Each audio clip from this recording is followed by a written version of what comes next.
Hello, welcome back to Touch Dive. I'm so excited to keep playing. Oop. Oh, gotta turn the music back down. I turned it up a little bit, but that's okay. Um, yeah, we're just gonna get right into it. And if I remember correctly, we were going up to the what's it called? Cenobium. There we go. Okay. Hours later, legs aching, sweat beading on my forehead, I finally find what I was searching for. The Cenobium of the luminous void. Red text. It stands at the highest point of Iridia, surrounded by cold white walls. Well dressed people stroll down the walkways, paying no attention to the massive tower in their midst. I'm the only one standing before the gates. I crane my neck up and up until the top of the Cenobium Tower disappears into the clouds overhead. The gates are so heavily enchanted that even standing near them sets my teeth on edge. Alchemically reinforced locks, invisible sigils of alarm, and who knows what else. Hold a thought. Hey, knocking seems like a terrible idea, but I don't see any other way of making my presence known. I'm halfway up the steps when something moves in my peripheral vision. Ooh! A shadowy figure crouches beneath one of the white walls. They reach out and tug on a vine as if testing its strength. Oi, you there! The shadow vanishes as quickly as I spotted it, and a gaunt faced man in a crisp charcoal uniform marches up the steps before me. Toward me. Ugh, another tourist. Get out of here when you're done talking. God, I wish I knew how to talk. A dismissive wave accompanies his equally dismissive words, and he turns on his heel without even waiting for an answer from me. I look back at where I saw the intruder, but there's nothing, just the leaves blowing gently in a cool breeze. I wonder how much is left of this game. Because there's only two characters left, and we just saw one of them. Okay. I step away from the gates, hopelessness washing over me. Hello. A whisper, so close I can feel the warm brush of breath on my skin. I instinctively jerk away, but there's no one beside me. Halfway down the staircase, I spot a woman swaying in the breeze. She's gaunt as a rail. Damn! she's she's gaunt as a rail, her blouse moth-eaten. I'm unable to take my eyes off her, not because of the way she smiles a little too widely, or the way her tousled braids look unbrushed for days, but because her eyes shine a vibrant, unnatural crimson. I'm both entranced and unsettled by their subtle glow. These days, you need a miracle to get in there. I'm unsure how to respond, or if I even should. Say nothing, respond sarcastically. I'm gonna say nothing, because she's kind of creepy. After the experience I've just had, I'm not too keen on indulging strangers with small talk. Despite my silence, she maintains her unflinching stare and smile. Lucky for you, I have miracles for free. You're no Leander, so jot that down. Whatever she's selling, I'm not interested. My words come out in a tired breath. No thanks. Oh, I start down the stairs, but she abruptly steps in my path. She turns her back to me, and before I can react, she slips her fingers under the lacing of her collar, stripping out of her blouse in broad daylight. Okay, ma'am, what are you do? As worn fabric unveils her bare skin, my panic is smothered by cold horror. A misshapen, sunken scar carves into the woman's body. Pitted, gnarled skin snakes down her shoulders, blooming from a gaping hole in the back of her neck. A shuddering breath escapes me. The fuck? By the looks of it, the disease that afflicted this woman ate away at her spine, leaving her with a hollowed vertebrae at the back of her neck. That's crazy. That's crazy. How is she able to move or breathe? It's impossible. She shouldn't be alive, and yet.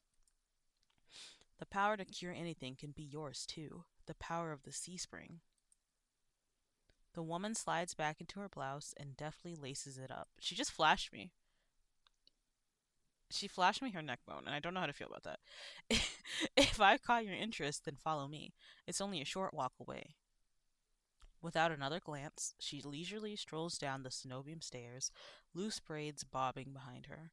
The edge of her scar peeks out from under her collar. I stand there wordless until I manage to regain my bearings. It's a twisted miracle, but a miracle nonetheless. This could be the stupidest decision in my life, but what choice do I have? I take a final look at the Cenobium shut gates, then follow her down the steps. Oh, sorry, hold on a second. We descended from the higher streets, leaving behind their gilded decadence as we crossed the river. The wet, derelict streets feel more familiar to me, but the crimson eyed woman takes me farther, then farther still, until I'm met with an all too familiar sight. My gut lurches when I face the open horizon. The city's outskirts are hardly recognizable in daylight, and probably safer for it, but venturing beyond Iridia's walls is a gamble I wasn't prepared to take so soon. Keep going straight, and the sea spring will reveal itself to you. I bark out a bitter laugh, loud and involuntary. I'd rather not. This is a setup. This is totally a setup. There's no way.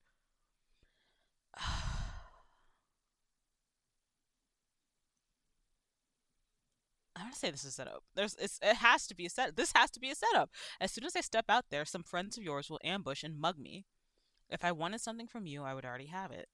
She says it so lightly, I almost believe her, even if she looks as physically capable as a toothpick. You're as safe inside the city as outside of it. Truthfully, the territory before you is the safest of all. What do you mean, territory? This region belongs to Ace. Ace? Ice. Ace, I think. Most people know him as a gang leader, but he's much more than that. Dot dot dot. I squint against the empty wastelands. Only a fool or someone with nothing to lose would leave the city. Apparently, I'm both. But if this sea spring cured her, I need to see what it can do for me. We have Leander, the doctor. We don't need to go to some stupid sea spring. I set off into the waste. Over my shoulder, the woman calls after me. Good luck, Pinky. I hope we meet again. How do you know my name, you red-eyed bitch? My heart pounds with each step I take from civilization. For what seems like an eternity, I force each foot forward. One step, then another, until a realization hits me. I never told the woman my name. Yeah, we didn't. That's creepy. Something pierces the horizon ahead of me. A building nestled into a tall cliffside, but so starkly out of place it might as well be a hallucination. It drips with extravagance and honeyed mahogany, and ornate jewelry of architecture. A row of dark silhouettes stand out on the horizon. Trees, I think, until I'm close enough to realize that what I mistook for branches were spikes and jutting tendrils. Soulless. Several of them watching me in the distance like statues. Every time I say soulless, I think of Soulless from Dragon Age, and it makes me sad. Anyway, I don't think. I just run. Exploding into a messy sprint, I push my legs as fast as they'll take me towards that decorated building. Flashes of last night chase me, the gushes of blood and screams of death, the smell of burning flesh and sour bile. I can't go through that again. I won't. The next thing I know, I'm dashing up wooden stairs and crashing through towering double doors. I broke in! Ooh. I gasp for air, my lungs burning from exertion. I think I know who we're about to meet. I'm desperate to be safe, but when I process my surroundings, it's more hellscape than sanctuary. Blood flows all around me, overwhelming my vision with a lurid, unholy red. Instinctively, my hand leaps to my mouth, but the rotten stench of blood never comes. Instead, a smoky scent hangs in the air, sharp and spiced. I swallow thickly, convincing myself that it's not as gruesome as it appears. This has to be the sea spring, the place that grants miracles. Pulling my eyes away from the pool, I take in the rest of my environment. Tall pillars flank me, blanketed in written notes. Seating pillows scatter the floor. A rustic kettle sits nearby. Someone must live here, despite how eerily empty it is. Call out or stay silent? If I call out, I don't know, maybe the soulless will come in. If I stay silent, I can snoop around, and I love being a snoopy bitch, so. I approach the paper covered pillars. Maybe something here can tell me more. I reach for the topmost, the closest one, or the bottommost. As a bottom, and a lazy, I reach for a note at the lower end. It reads, They watch me through the mirrors. They won't stop staring. They know what I did, but they won't have me. I'm safe now. I'm safe now. I'm safe now. Uh. Am I gonna attempt? Okli dipzo vu h zovapun zahi ols hisdhivs spizalupun. The writing deteriorates into unintelligible scrawl. Before I can ponder it further, a sharp chill runs down my spine. Something's watching me. I quickly set the note back, my eyes darting around the wooden deck, but it's still empty, vacant. Finally, I look towards the sea spring. That stillness hides something deeper, something wrong. Hey. I spin around and come face to face with a pack of soulless. Okay, so being silent did nothing to save you from that. They chitter and growl, tendrils and spikes flaring threateningly, all different sizes and species, but sharing one identical trait: glowing crimson eyes. Do you think the soulless are people who went to the spring and got their wishes granted and they got turned into like demons or whatever? And that woman is gonna turn into a demon and her spine's gonna fucking decapitate people later? That would be so cool. I try to back away, but my heel teeters over the sea spring. I'm cornered. Watch your step. It's deeper than it looks. That voice again. At the sound of it, the soulless freeze, their snarls quieting. Is it gonna be a sexy guy? Oh my god! I search for the voice's source and find it above me, lounging in the rafters. Oh my god, he's so sexy! You look lost, little sparrow. Ah! Okay. I'm cool. I'm so fucking cool. Okay, I'm so cool right now. Like I'm the coolest I've ever been. Hold on. Hold on. Hold on. Hold on. Okay. Gotta reset my position. Gotta make sure everything's perfect. Okay. His gaze is a violent crimson, one that sears through me, leaves me feeling raw and exposed. They're the same eyes I've seen over and over, first with the scarred woman, now with the soulless circling me, all bound by the sea spring's blood red. Look at his tattoo. In the shroud of darkness behind him, shapes like massive tentacles twist and coil around the wooden beams. Oh my god, I didn't even see that. That's crazy. Oh. I can't focus. The soulless's growls ring in my ears. They're not advancing, but that could change at any second.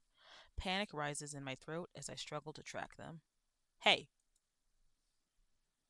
eyes on me. Ah! My stomach rolls as I tear my eyes away from the soulless. Don't ignore someone who's talking to you. It's not polite. Yes, sir. For a moment, oh wait, oh we didn't take that in a horny way. That's fine. For a moment, anger knocks my fear aside. Who is this bastard? I'm distracted. Fuck you.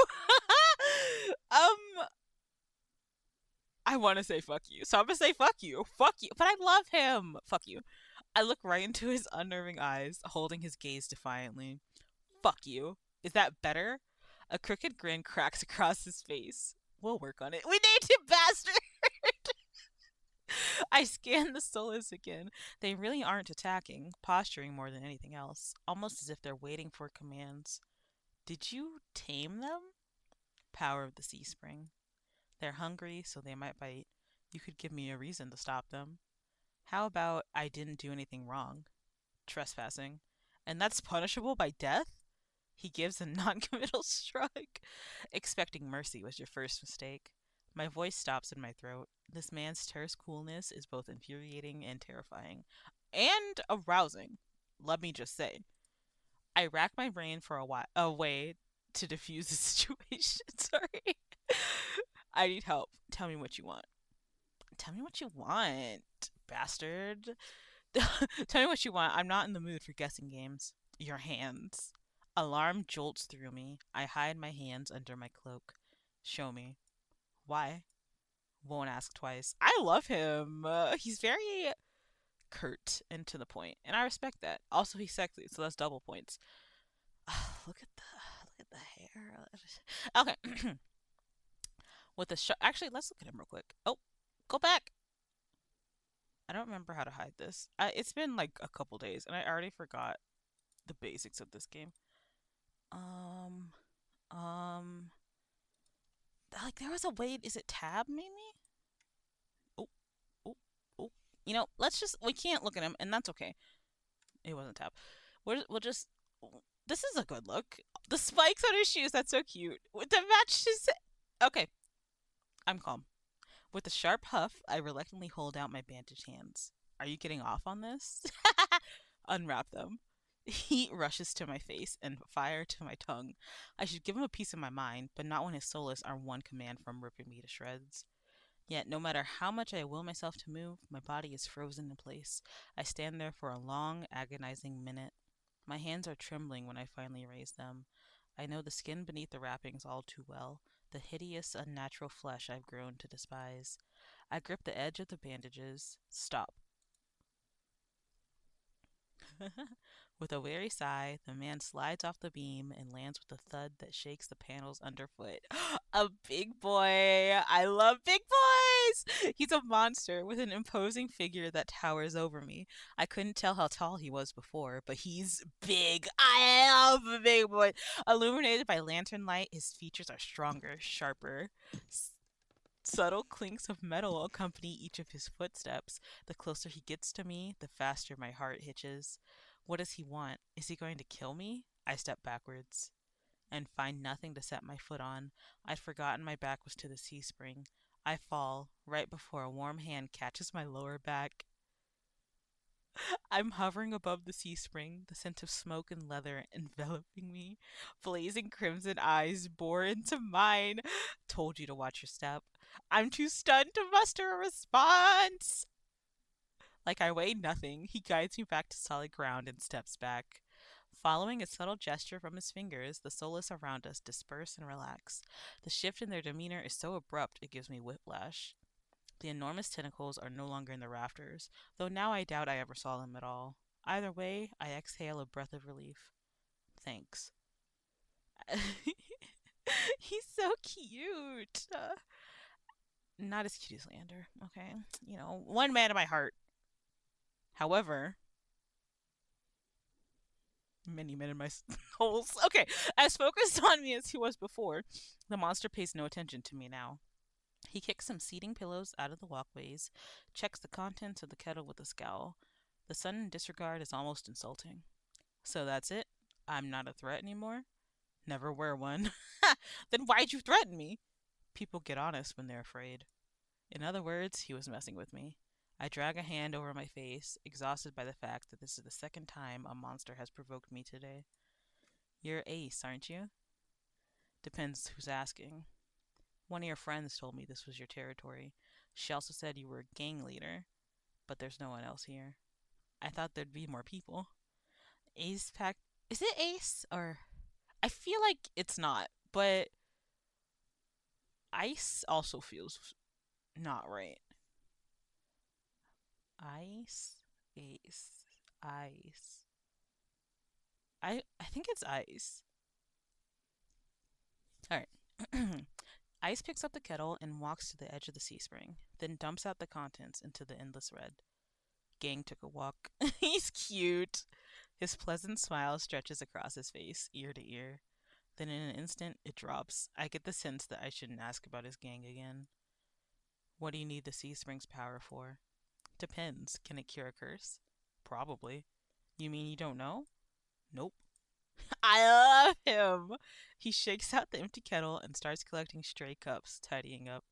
My frustration builds. I narrow my eyes at him in a questioning glare.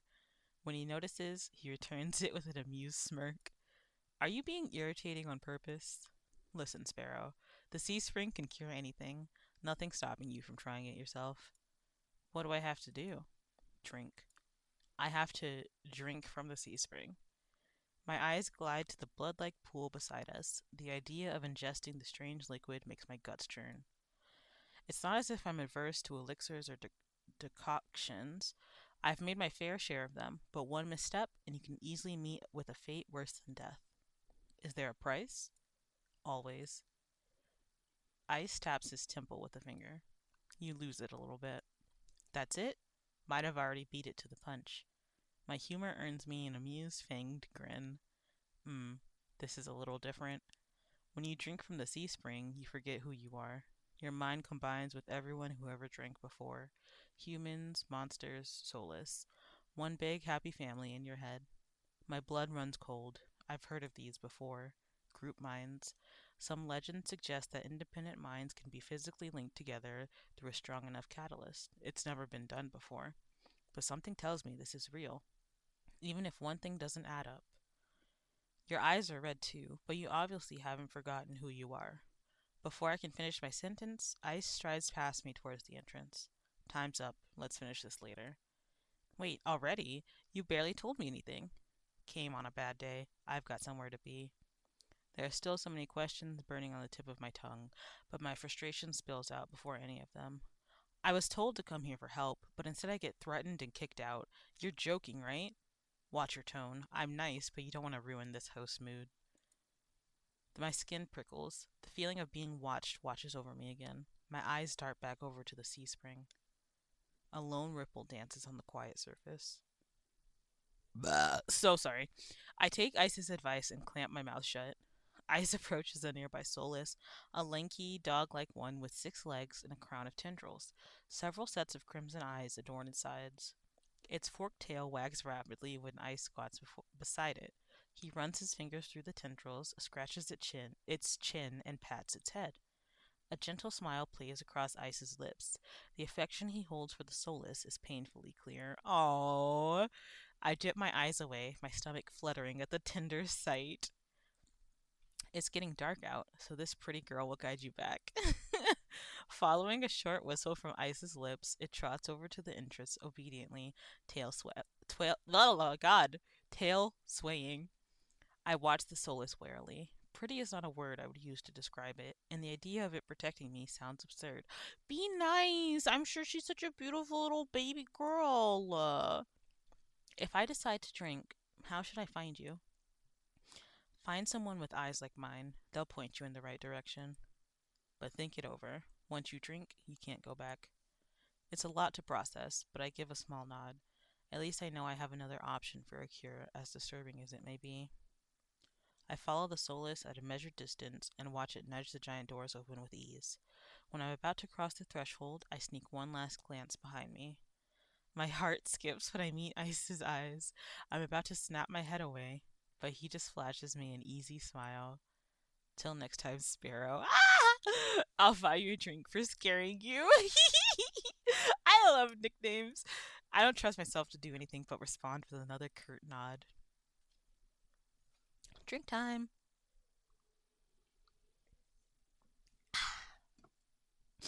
Outside, more crimson-eyed Solus scuttle about.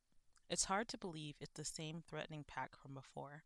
They chase each other in circles, roll around in the bog's mud. They pay no attention to me as the dog-like one escorts me away. It's an uneventful trip. Sometimes it's an uneventful trip. Sometimes the Solus looks over its shoulder at me to make sure I'm still following.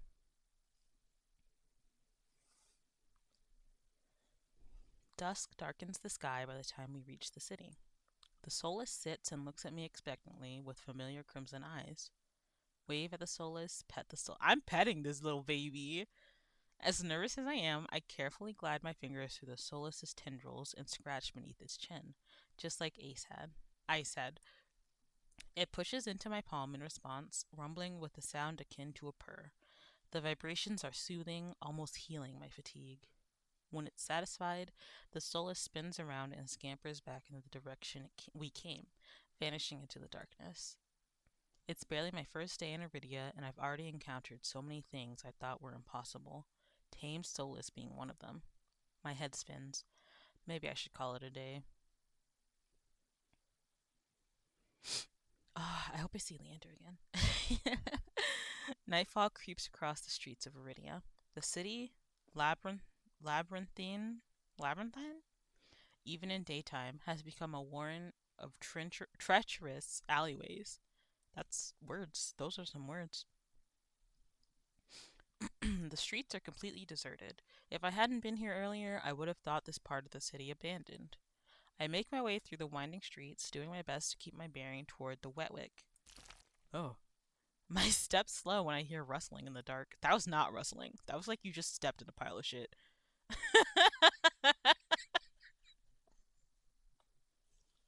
I, I strain my ears, but everything is still. Is the silence playing tricks on me? I'm imagining things. Something's wrong. Something's wrong. The fine hairs on the back of my neck prickle. a frisson of discomfort running down my spine. Something is wrong.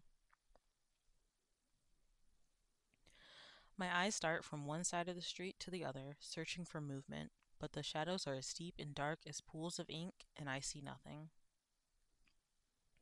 I can't stay here. I need to reach a busier part of the city. Drawing my cloak tighter around my body, I hurry on my way. Though I keep my eyes sharp and listen intently, there's only the sound of my own footsteps. As the moments pass and nothing happens, I begin to wonder. Maybe I really did imagine that noise. I turn the next corner, and my thoughts come screaming to a halt. My head spins, the world blurring as adrenaline rushes through my veins. Only one thing is clear amidst the haze. Oh, the soulless that attacked the caravan. It's crouched over a dark, indistinct shape, a body.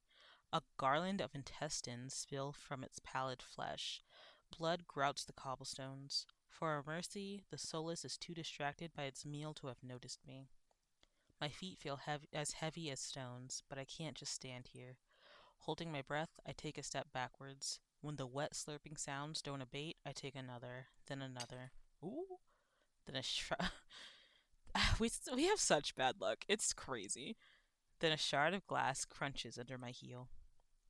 The world seems to slow to a crawl as the soulless raises its head, blood dripping from its tendrils. Every single one of its sulphurous, bulging eyes fix unblinkingly on me. It's really here. It's come back for me. Run. Run, bitch, run! I'm off like a shot, running for my life through the darkened streets. Whoa! Behind me, a piercing bay splits the silence, and heavy footfalls pound after me. My heart thunders in my chest. I take turns at random, trying to lose it in the maze of streets, but I can't seem to shake it. I can hear its breathing now, a wet, fluttering rasp, growing closer and closer. The same claws that severed my arm swipe out. I duck, saved by pure reflex, and skid around the corner. I take 3 running strides before the bottom drops out of my stomach. A wall twice as high as me bars my way, a dead end. When I turn around, the soulless looms in the entry to the alleyway. It's no longer running. It doesn't have to. As it prowls closer, my thoughts race. Some of the buildings lining the streets are lit. There must be people inside. It's a long shot, but scream for help or try the nearest door. I feel like if I scream for help, no one will come help me. I'm gonna try to break in, because nobody wants to be broken in. I whirl, grabbing at the handle of the closest door. It turns completely, the hinges creaking as I push, and I feel a flash of hope before a weight hits the door from the other side and it slams shut. No! No, you bitch! Save me! The click of the lock turning is grimly final. In this wretched world, few people will stick their neck out to help their own flesh and blood, never mind a stranger. So I was right when I said if I scream for help, it won't help me. Hold on, I gotta blow my nose.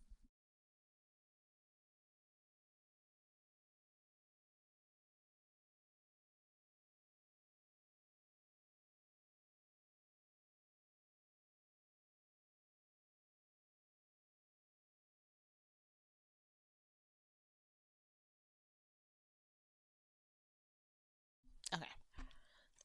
Hopefully that's better. The Solus gives a rasping hiss. It's the only warning I get before it lunges for me with a flash of claws. I hurl, I hurl myself to the side, but the slick cobblestones betray me. I fall, sprawling over the rough stone. As the Solus looms over me, I scramble away from it until my back hits the wall. There's nowhere left to go. It descends on me for the kill. Did I die again? Oh, but the impact never comes. Do you think it's another guy? Do you think it's the little small guy we saw earlier? It is! Oh my god! I rarely crack one eye open, then the other, not sure whether I should believe what I'm seeing. A hooded figure crouches in front of me, one bloodstained hand outstretched. Moonlight, moonlight silvers the edge of their stiletto knife. Their face and hands are splattered with blood. In the solace, my eyes dart past my unexpected rescuer to the misshapen form behind them. The solace's many eyes, once restless and vibrant, now look dull and waxy. A red pool spreads slowly from under its body. Numb with shock, I can't help but stare. It's dead. After all the people it's killed, after nearly killing me twice, I can hardly believe it. Well, Oh my goodness. First of all, I gingerly take the offered hand. The stranger's gaze dips to my bandages. Pale lips part on the brink of a question, then close again. With the strength belying their slight frame, they pull me to my feet. They're very small. as soon as I'm on my way to my as soon as I'm on my own 2 feet again, they pull away from me and start wiping the blood from their face and hands. Stay there. Oh, you're so handsome. I love light hair. I can't help it. They turn away from me stiffly, leaning over the Solus's gangly bodily. Bodily? Gangly bodily? With their back towards me, I realized that I saw their hooded silhouette at the cenobium. You're at the cenobium. You saved me. You're shorter than I thought. You saved me. I shouldn't have had to. Their harsh response takes me aback. Before I can formulate a response, they continue. What are you thinking, traveling alone at night? This is far from the worst thing haunting Lowtown. I can't make heads or tails of them. First they save me, and now they scold me. Lesson learned. I could do without the lecture, though. To my own surprise, they break eye contact. Oh, their attention glides back to the Solus's corpse. They examine it with an inscrutable expression. I clear my throat to fill the silence. I'm Pinky. Min. Min? Suddenly, Min tenses. Their blade flashes as they drive it into the base of the Solus's skull, right between the cervical vertebrae. Jeez. The Solus thrashes once. Whoa! Letting out a rattling hiss as the air leaves its lungs. Min leans on the blade, driving it deeper and deeper until there's a sickening crunch and the creature goes limp. My heart thuds in my chest. It must have been clinging to life. Oh my god. It must have been clinging to life by a thread. Min straightens up, withdrawing their blade in a single smooth motion. Better to put wretched things like this out of their misery. They calmly clean the blood from their knife. They struck with surgical precision. Their quick, clean movements are familiar. Are you a scientist? Why is a Solus inside the city? Red text is important, right? I forgot a lot of this game already, even though it's only been like 2 or 3 days. Are you a scientist? Min stops mid motion, lifting their head to stare at me. You knew exactly where to strike. Have you studied anatomy or medicine? Not quite. Why is a Solus inside the city? Oh, it asks anyway. I love that. Min looks at me, eyes searching, before realization dawns. You're new here. There's no walls around the city. Solus can come and go as they please, until someone is contracted to stop them. The Cenobium's patrols don't bother to protect Lowtown. Not anymore. Let me guess, you're not a fan of the Cenobium? I wouldn't go that far. Their brow abruptly furrows, and they sheath their knife, motioning for me to follow them. It's not safe here. The vultures can smell death. I'm not quite sure what they mean, but I don't want to stay lost in the city. I trail behind them as they stride down the street. If it's so dangerous, then why are you helping me? I came for the bounty on that Solus, and you were in the way. Not killing you isn't the same as helping you. Don't count on being so lucky again, or you'll be dead by sunrise. Their answer is stingingly harsh, yet true. You know what? Fine. I just need to find my lodgings. I hold my hands up, trying to forestall any more snippy comments. All right, I get it. I'd love to get out of your way, but I'm sort of lost. I just need directions back to my lodgings. What makes you think I'll help you? Nothing, but there's no harm in asking. That seems to catch them off guard. Their brow knits and they look away, scowling. How troublesome. Pinky? Ah! I turn, surprised by the voice. Curris walks down the street towards us. His white and gold clothing is pristine, despite the grime of the city. Ah, I missed him. Hello, Min. I see that Solus was your work. Min shrugs. There's a familiarity to the way they regard each other. Look at the height difference. Oh my goodness. You know them, Curris? I didn't know you had friends, Min. You know them, Curris? Min is a freelancer who has done a few errands for me. They are quite reliable. Unreliable freelancers don't eat. A freelancer who wields a dagger like a scalpel. There must be something more to that story. Pinky needs to get back to wherever she's staying before she wanders into the jaws of another Solus.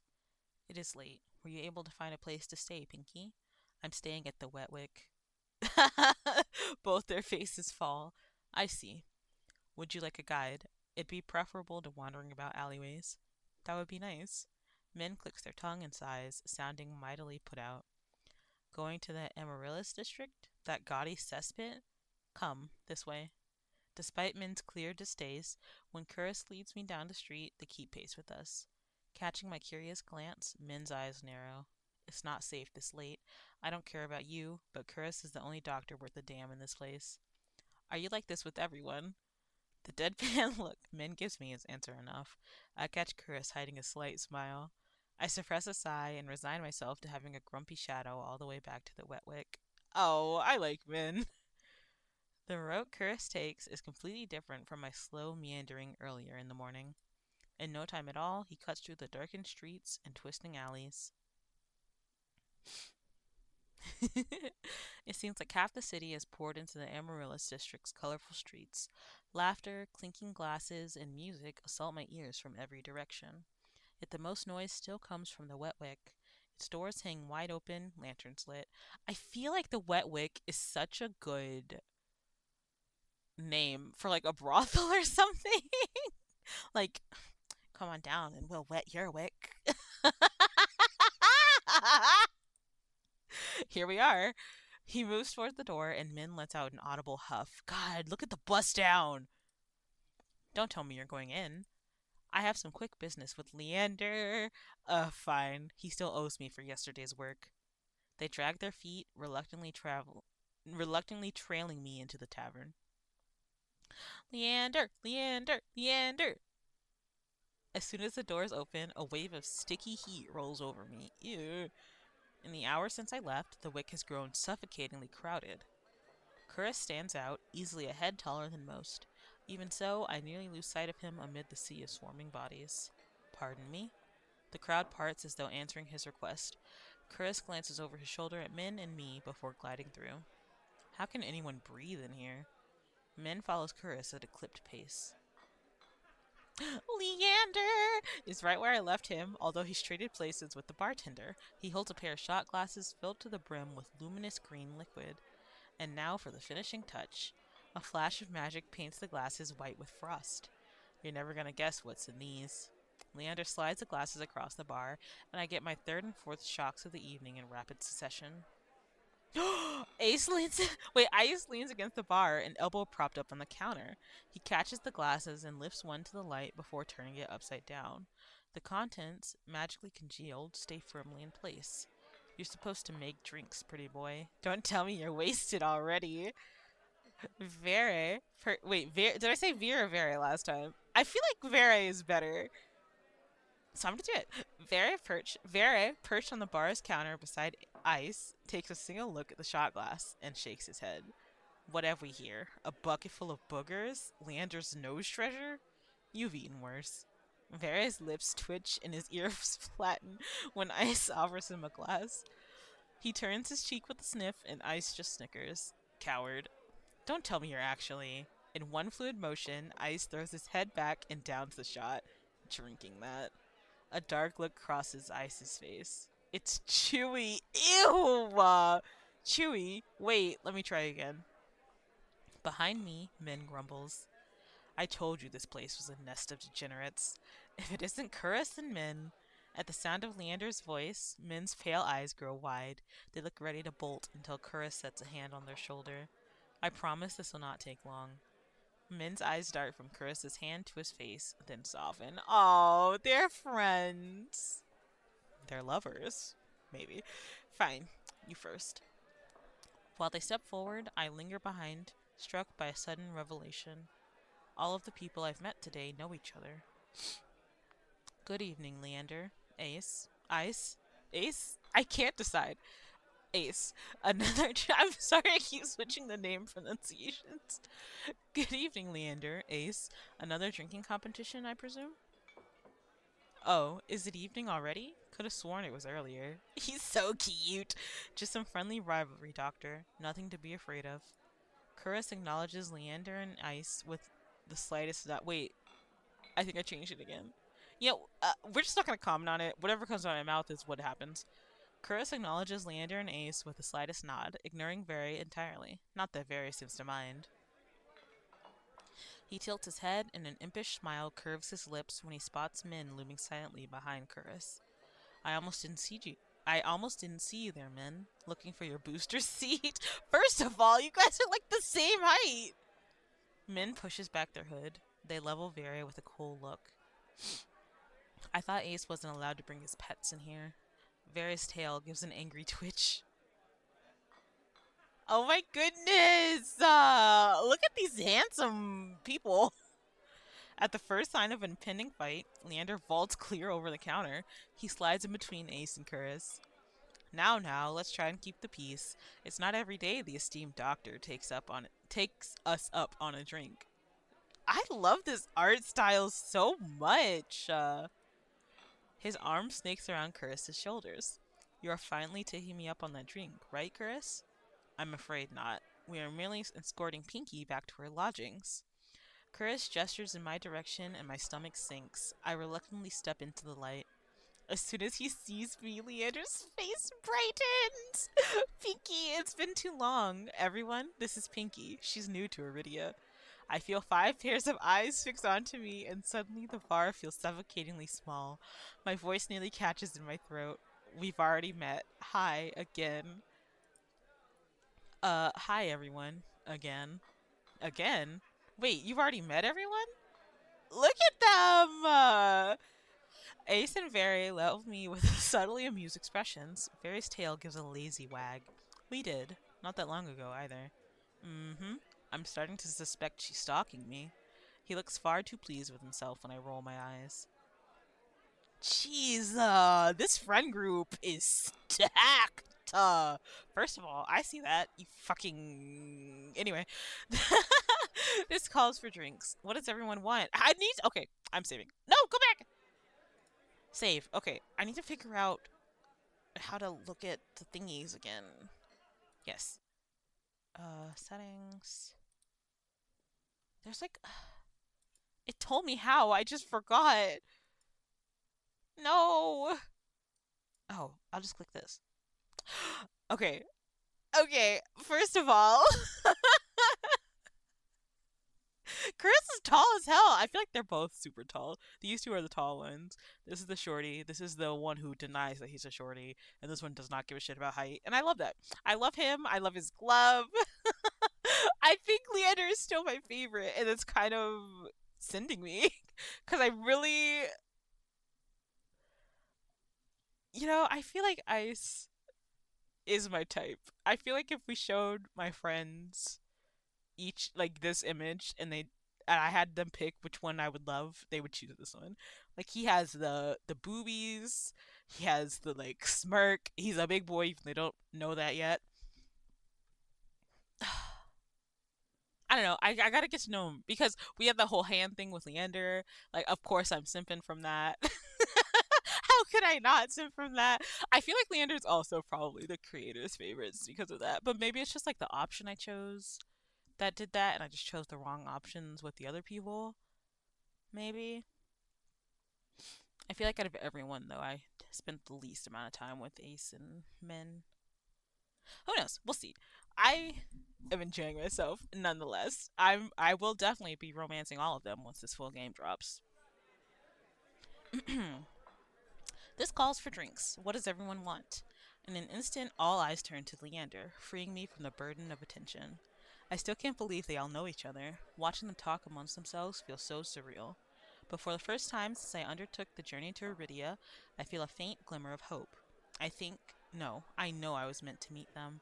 The low, pleasant rumble of Leander's laughter pulls me from my restless thoughts. Ha! Well, color me surprised. You make friends fast, Pinky. I wouldn't go that far. We're more like acquaintances. A wise man once said that acquaintances are merely friends you haven't shared a drink with yet. Just like that one Barbie quote. What does she say? Strangers are just friends you haven't met yet. Azula. Fairytopia. A wise man? You said that. Here. Last week. I could hear Min's lip curl with distaste from across the bar. Leander clears his throat and continues, unperturbed. Let's toast to Pinky's health. Care to join in, Doctor? Kuras politely declines with a wave of his hand. How about you, Min? No. Are you? No. A resounding pop pierces the din of the bar. We all turn in the direction of the noise. Bear looks almost bashful as he accepts an overflowing flute from the bartender, poured from a bottle so old its label has been worn blank. They serve champagne here? Since when? Vera pauses in the middle of licking champagne foam from his fingers with a coy smile. You don't mind, do you? In a transformation as impressive as his magic trick, the concern on Leander's face vanishes. He laughs softly. No, be my guest. I know you've got expensive taste. Haha. Then he shoots the bartender a frantic look. Unbothered or uninterested in his company, Ace cants his hand. Oh my god. Ace cants his head at me, a light smile on his lips. How about you, Sparrow? I did say I'd buy you a drink earlier. No, no, no, my treat. Ace regards Leander over the lip of his glass. In the dim light, the glint in his crimson eyes looks downright dangerous. What'll it be, Pinky? I'll take that drink. I'll take you up on that drink, as long as it's not one of those green shots. Don't knock them till you tried them. They taste better than they look. Somehow I doubt that, but I hold my tongue long enough for Leander to go behind the bar. He's lying, isn't he? When I glance at Ace, he only shrugs. Like I said, they were chewy. Probably poisoned, too. He considers his own drink a tumbler of amber-colored whiskey. Leander's tried to kill me a dozen times by now. It's always a gamble. Vera clicks his tongue in disapproval. When he finally looks my way, it's with a half-lidded gaze softened by his third glass of champagne. Were I you, I wouldn't let Leander put anything in my mouth. That's what she said. Also, couldn't be me. He fans his fingers over his chest, voice dripping with fake reverence. The Wet Wick is one of the finest drinking establishments in all of Iridia. While you're here, you may as well partake of the signature watered-down drinks and stale nut leather. He sweeps his hands toward a chipped ceramic bowl filled with spindly, speckled jerky that I can only assume is nut leather. What is with the food in the city? As abysmal as you make it sound, this place is completely packed. It's not all bad. Depending on the day, the food's edible. Ace takes a measured sip. Ace takes a measured sip of his drink. Gotta stick around for the real attractions, though. Before I can ask what he means, Leander returns with a tumbler that he sets in front of me. Uneven chunks of ice bob in a pool of reddish-purple alcohol. I sniff the drink suspiciously. To my relief, this time all I smell is the sharp, clean scent of gin with an undercurrent of fermented fruit. I've never really had a mixed drink before, or like a prepared. I've had vodka, like straight up, and then I had some cheap wine, and my friend made me a, what is it called? Like a milkshake with like milk, rum, horchata. I think it was rum chata. There we go. Yeah, a rum chata milkshake, and I think that's it. Oh, and twisted tea. Relax. It's just a local specialty, plum gin. Although if you're feeling more adventurous, I shake my head. Leander raps his knuckles against the bar until the group falls silent. All right, everyone, let's toast. May Pinky's stay in Iridia be full of bright adventures and discoveries. Cheers. Leander, Ace, and Vareg raise their glasses in unison. Min only crosses their arms, and Curris watches with polite indifference. I tip back my drink. The plum gin is eye-wateringly strong. Despite a sharp medicinal edge, it goes down smooth. One sip softens the edges of my vision. The next fades the din of the crowded bar into a low, persistent murmur. I find myself unwinding for what feels like the first time in years. Aren't you the popular one, Pinky? I'm guessing you met Curris first. It would be more accurate to say that I found her. He saved my life. I merely performed my duty as a doctor. Although I must admit that I was confused when I woke up missing all my clothes.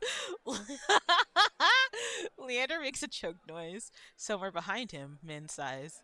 It's not what you think. Pinky was in grave condition. I could hardly treat such injuries through tattered clothes. The silence that follows stretches uncomfortably long.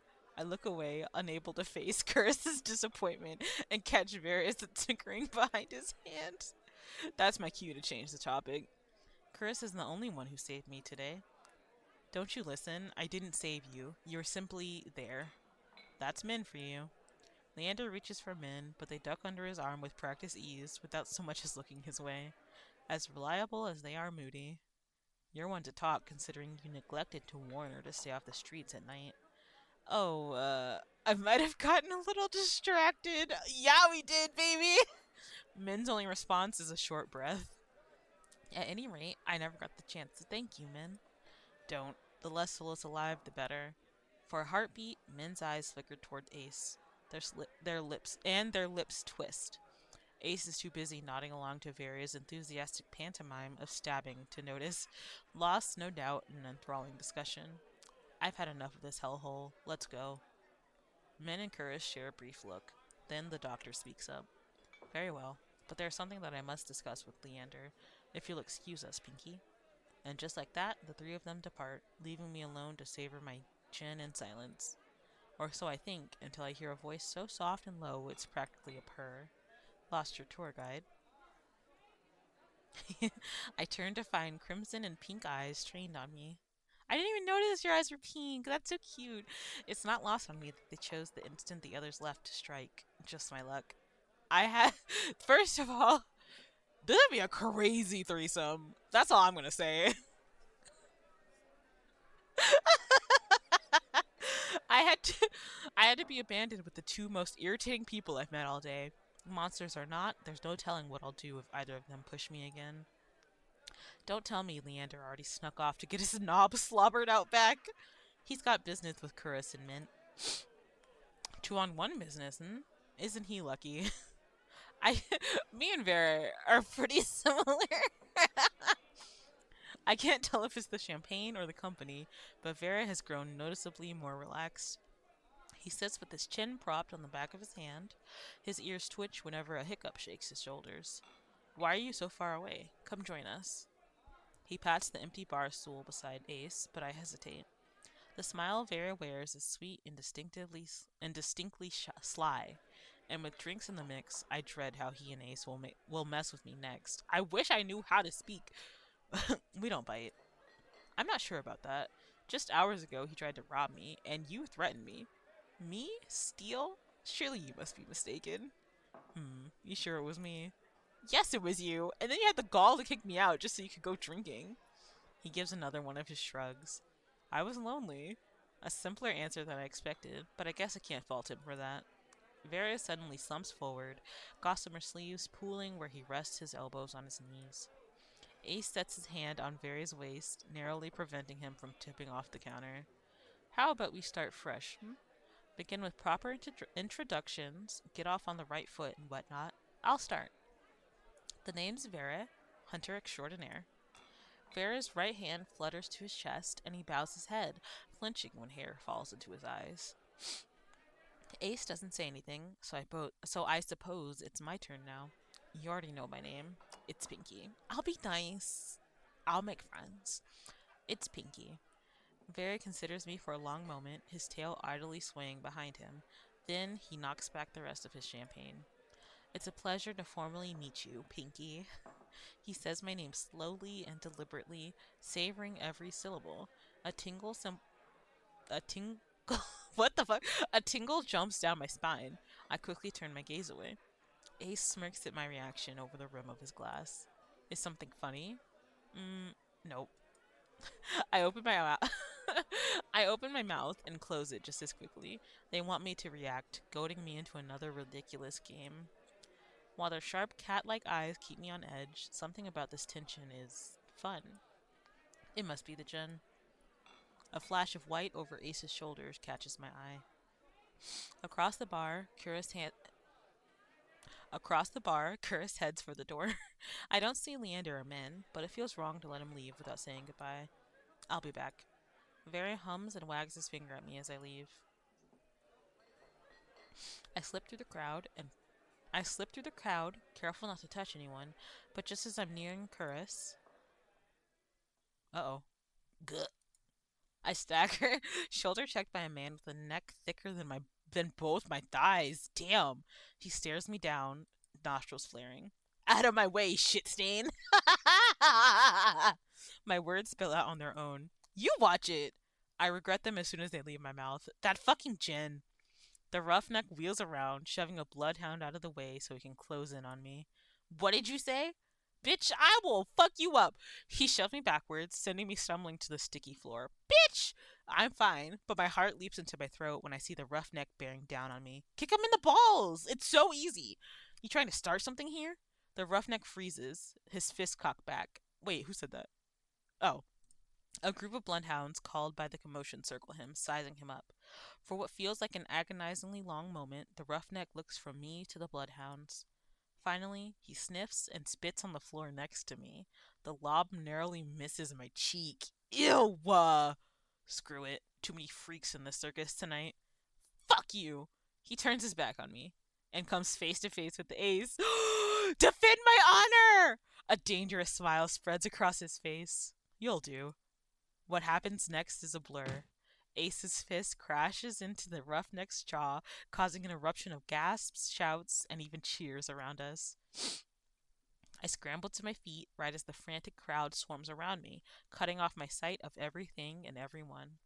Through the ruckus, I hear Leander shouting, Hey, hey, Ace, take it outside. Ignore them, everyone. Look, drinks are on me. With those 4 words, the wick erupts with hoots and hollers. The ring around me disperses as bloodhounds and onlookers rush towards the bar. Through the thinning crowd, I catch glimpses of familiar faces. Ace vanishes out the back, dragging the roughneck behind him. Curris lingers near the door, searching, I suspect for any wounded, before he departs. Min draws their hood up tight as they slip out a side door, while Vere leans over the counter to swipe a glass of wine from behind the bar. And Leander, seated at the opposite end of the bar, gestures dramatically and apologetically at the bartender. In the space of a heartbeat, I realize that there's no telling when or if I'll see any of them ever again. Whoever I pursue may be the last person I get to speak to tonight. Oh no, I have to choose one of them? Ah! Wait, okay. I'm gonna cheat. I'm gonna fucking cheat my little ass off. Because I want to follow Ace, but of course I'm gonna follow Leander. So I guess I'll follow all of them. But first, Leander, and we'll just reload after this. For the second time today, I find myself squeezing through a crowd to reach Leander. As soon as he sees me, his easy smile fades. No! Oh, I thought he was mad at me. Are you alright, Pinky? I'm not used to someone looking at me with such earnest concern. I've been through worse today. From the sounds of it, you've had quite the day. How are you holding up? I'm fine. I'm fine. Well, I'm still alive. That counts for something, right? Aridia's not an easy place to live in, but you get used to it eventually. Let's hope so. Leander signals for the bartender. I'm parched. Do you want anything? I'll have a drink. Something strong and simple. Adventurous, aren't you? I'm gonna have to keep an eye on you. Of course, you'll also need to keep an eye on me. I've lost count on how many I've had. Deal. Once he's ordered, Leander turns back to me. Did you at least get to try any good food? I had these fried dough sticks from a vendor near here. As, as soon as I begin describing my meal, his eyes brighten with recognition. The long lads from Winstall. You've got to try them with porridge. There's another stall about a block away with these rosewater rice flour cakes. Take one bite and you'll think you've been transported to some high town patisserie. Patisserie? Is that how you pronounce that? It is today. Then, bam! You open your eyes and it's the same trash lined street as always. When he laughs, his hair falls over his eyes. He shakes his head and pushes it back. I'll show you sometime, if you decide to stick around Lowtown, that is. The Iridia Leander describes is far different from the one I've experienced, but if you live anywhere long enough, I suppose it becomes home. It seems like I'll be here for a while. Maybe I'll take you up on that. The bartender returns with a pair of glasses and pushes them our way. Cheers. Leander clinks his glass against mine. I take a deep sip of the malty dark ale, savoring its flavor. It was surprising finding out that you all know each other. I didn't think Iridia would be so small. Do you know how many times I've tried getting them all in one place? It's impossible, like trying to herd a bunch of soulless. I take it you know them well. Depends. Was there anyone you're curious about in particular? um, Ace. I can't. Okay, I can't. I can't. So you're friends with Ace? Have been for a while, but maybe I should have saved there. Oh, I don't want to keep saves coming though. Drink time. Hold on.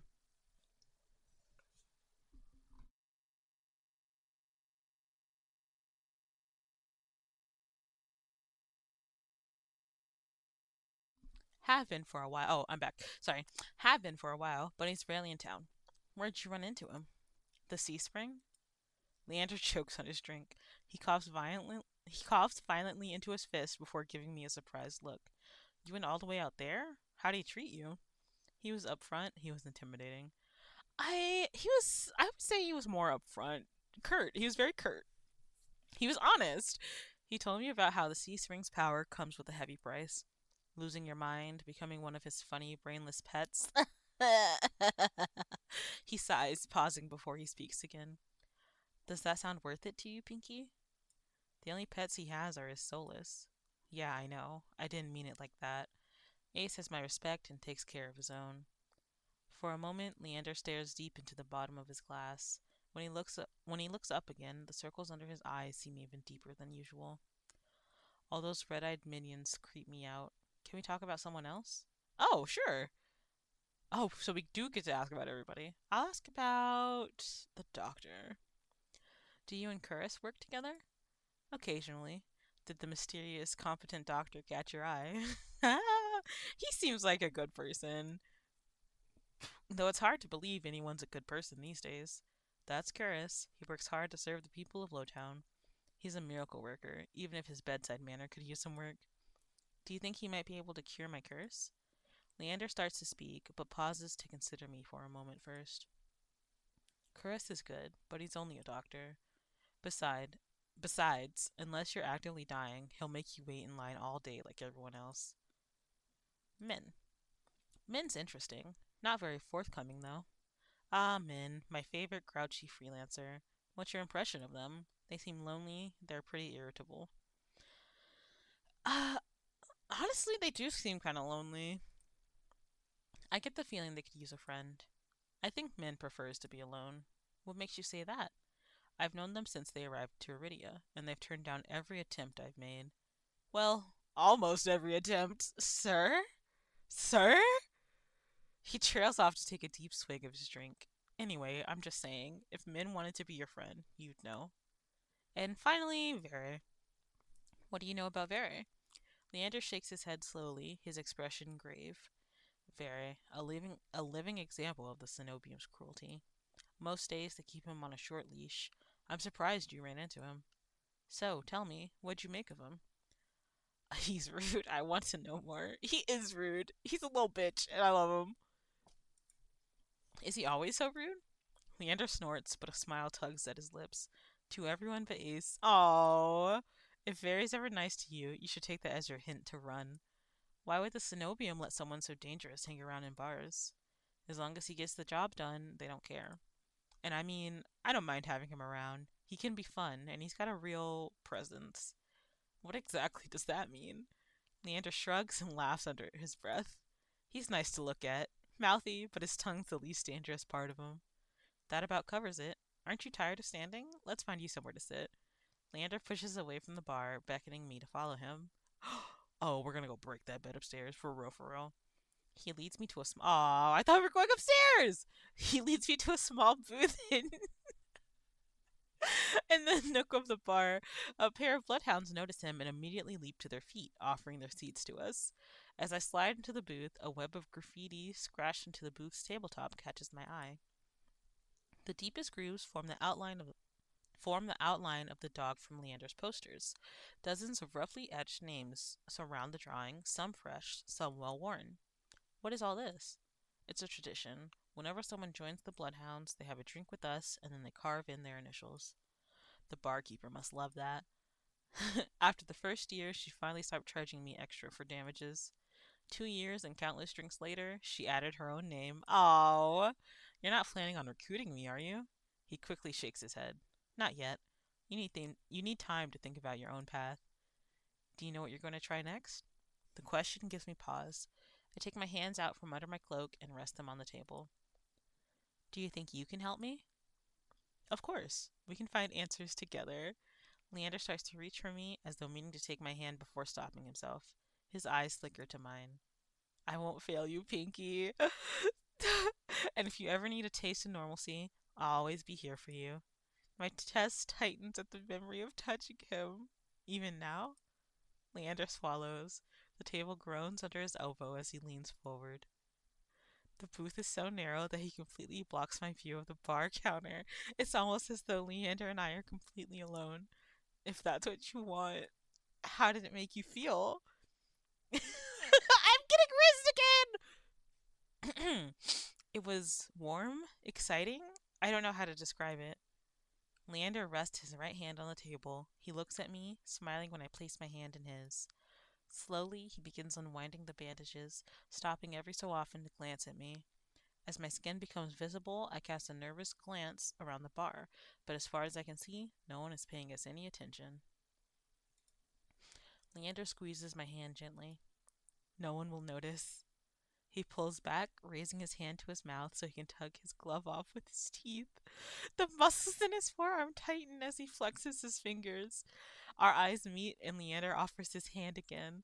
There you go. Hand holding on demand. A lump forms in my throat. I'm certain Leander sees it in my face, the flicker of desperation. His voice lowers to a whisper. Anything you want, Pinky. Stop! Oh my god! Touch his face! I can touch his face! Oh god, will that fuck him up though? Cause does he only like do a protection spell in his hand? Because if it's only on his hand, I won't go touch his hand. But if it's his whole body, I'm gonna touch his whole body. You know what I mean? Hold on. Oh, my VTuber keeps drifting. Okay. I'm gonna touch his face. We're gonna be brave, because it will be sexy if it works. Okay, we requested first. Okay. I'm tingly. Oh my goodness. I blurt out the first request that comes to mind. Can I touch your face? Oh, sure. I lean over the table, hesitating before I reach for his face. When my fingers graze his jaw, Leander laughs softly. That tickles. It's fine. You can just. He takes my wrist, angling my hand so he can press his cheek into my palm. Warmth spreads under my fingertips. A surprised breath escapes me. Gently, I run my thumb down the ridge of the scar on his cheek, and he shudders, his earring jingling against my knuckles. You're getting awfully bold. I've never touched someone like this before, and even though it makes my head spin, it's already not enough. I want to be even closer. My heart hammers, filling my ears with a pulse that grows unbearably loud until I pull my hand back. Are you alright? I can barely hear his words over my pounding heart, but I manage to nod. Yeah, I'm fine. Sorry. I think I'm just getting a little dizzy. He gives me a gentle smile, eyes crinkling at the edges. You've had a long day. You deserve some rest. Luckily, your room is just upstairs. Want me to walk you back? I shake my head and begin wrapping my hand back up. With each deep breath, my head feels more clear. I'm fine, but thanks for, well, everything. Remember what I told you. If you ever need a break from the chaos of the city, I'll be here for you. Ah! When I rise, Leander gives me one last smile. Good night, Pinky. Night. I trudge up the stairs, but even as I leave Leander behind, the warmth of his skin still lingers in mine, burning through the bandages. Choose your fate? Wait, what does that mean? What does that mean? What do you mean choose my fate? I'm choosing Leander. I'm choosing Leander. Oh. Oh, okay. Leander, the heroic mage. Leander offers you something that should be impossible, a taste of normalcy free of your curse. As the first person to withstand your touch, he could change your life, but some things are simply too good to be true. Leander promises to help unravel your curse, but at what cost? What if I fuck him up? Oh no! Vere, the chain charlatan. Vere serves as a warning of the dangers posed by the cenobium. As cunning as he is curious, Vere finds you fascinating and insists that he can help. But trusting him means entrusting your life to a collared beast with a lethal reputation. Can Vere protect you, or are his honey words a trap waiting to snap shut? Ace, the demon renegade. An intimidating yet laid back outsider, Ace presides over a sea spring with unnerving powers. He offers you a miracle, but the price means submitting yourself to the horrifying presence at the heart of the spring. Will you gaze into the abyss for answers, even at the risk of losing yourself? Curus, the repentant angel. From all appearances, Curus is a principal doctor of extraordinary skill. But you know little about the man beneath the professional mask, and Curus keeps even his friends at a cool distance. If you uncover his deepest secrets, will you like what you find? Men, the cursed outsider. Despite their cold nature and familiarity with violence, Min is just as desperate as you to get into the cenobium. You may be able to help each other, but they're keeping as many secrets as you. They claim they're dangerous, but could they be your only chance at getting into the cenobium? I gotta choose my main man's. I gotta, Who am I to not be saved, right? I'm gonna save page 2 here, just so I don't forget later. And I'll click confirm. Thank you for playing. Oh my god, that was the end of the demo. It was so good. Okay, we're gonna go back and choose some other paths though. But I love this game. It's so fun. Let's see. We were okay. I'm gonna delete this so I don't get confused. And then, oh, here. This is where we follow people. Oh, I love this game. Okay, we went in Leander, so we can go from bottom to top. How long have I been recording? It's only been an hour. Alright, we're going for Very next. Of all the people I've met, only one left me with more questions than answers. Very knows more than he's letting on. I'm certain of it, and if he's feeling as playful as he was earlier, I might be able to get information out of him. Still, lingering doubt looms heavy over my decision. Can I really trust someone who lies so readily? Returning to the bar is slow work with the heavy crowd vying for drinks. When I find Very, he's leaning against the counter with his elbows propped on the edge and a wine glass raised to his lips. Not for the first time, I catch myself staring, and judging by the looks I see thrown his way, I'm not the only one. Yet there's a clear ring around Very no one else seems bold enough to cross. One ear perks at the sound of my approach, but Very doesn't so much as look my way, even when I slide into the seat beside him. I didn't think he planned on sticking around. A free drink's a free drink, even if it tastes like rat piss. Didn't you say you wouldn't get caught dead slumming in the shithole? Very takes a delicate sip from his glass, but his tail thrashes below the bar. You've caught me red-handed. He peers at me over the rim of his glass. In the low light, his eyes glitter jewel bright with amusement. However, will you punish me? I figured my company's punishment enough for you. Vari's lips twitch, and he smiles despite himself. So, you survived the night. Are you here for praise, or will a head pat do? I feel a muscle in my jaw flex at the cruel twist to his smile. His arrogance has made a full recovery, meaning only one thing. Very has sobered up. So much for my plan. About that. Turns out you are right. I did run into trouble. Now I can't decide if you're an oracle, an actual threat, or just completely full of shit. Very scoffs. Most women would buy me a drink before insulting me. After the way you joked me around, if anyone's owed a drink, it's me. Very falls so uncharacteristically quiet that for a moment I fear that I've actually crossed a line. Then he props his chin on his wrist. I don't think you understand how things work here. Information is a luxury. One you flung carelessly aside. I'm not following. If you valued my words, you have taken them seriously. I gave you free advice, warned you of the danger you were in, and still you went prancing off to the sea spring. Small wonder the Solus didn't tear you to ribbons. My first impulse is to argue, but what he said doesn't sit well with me. How does he know what happened to me? How'd you know I left? How do you know I left Iridia? I have a very sensitive nose, remember? Right, how could I forget? Do you normally greet people by shoving your nose into their laps like an overeager Labrador? For a heartbeat, Vari's eyes grow wide and flat. Then he laughs under his breath. Only the ones I like. Vari trades his empty wine glass for a long abandoned tumbler sweating beside him.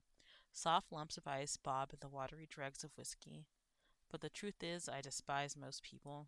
His eyes flicker over my shoulder and thin as Leander's boisterous laughter erupts from the other side of the bar. What about me, now that we started off on the right foot? Hmm. He turns, angling so he can look me over. His gaze is agonizingly slow as it glides over me. Finally, his lips quirk. I haven't made up my mind about you yet.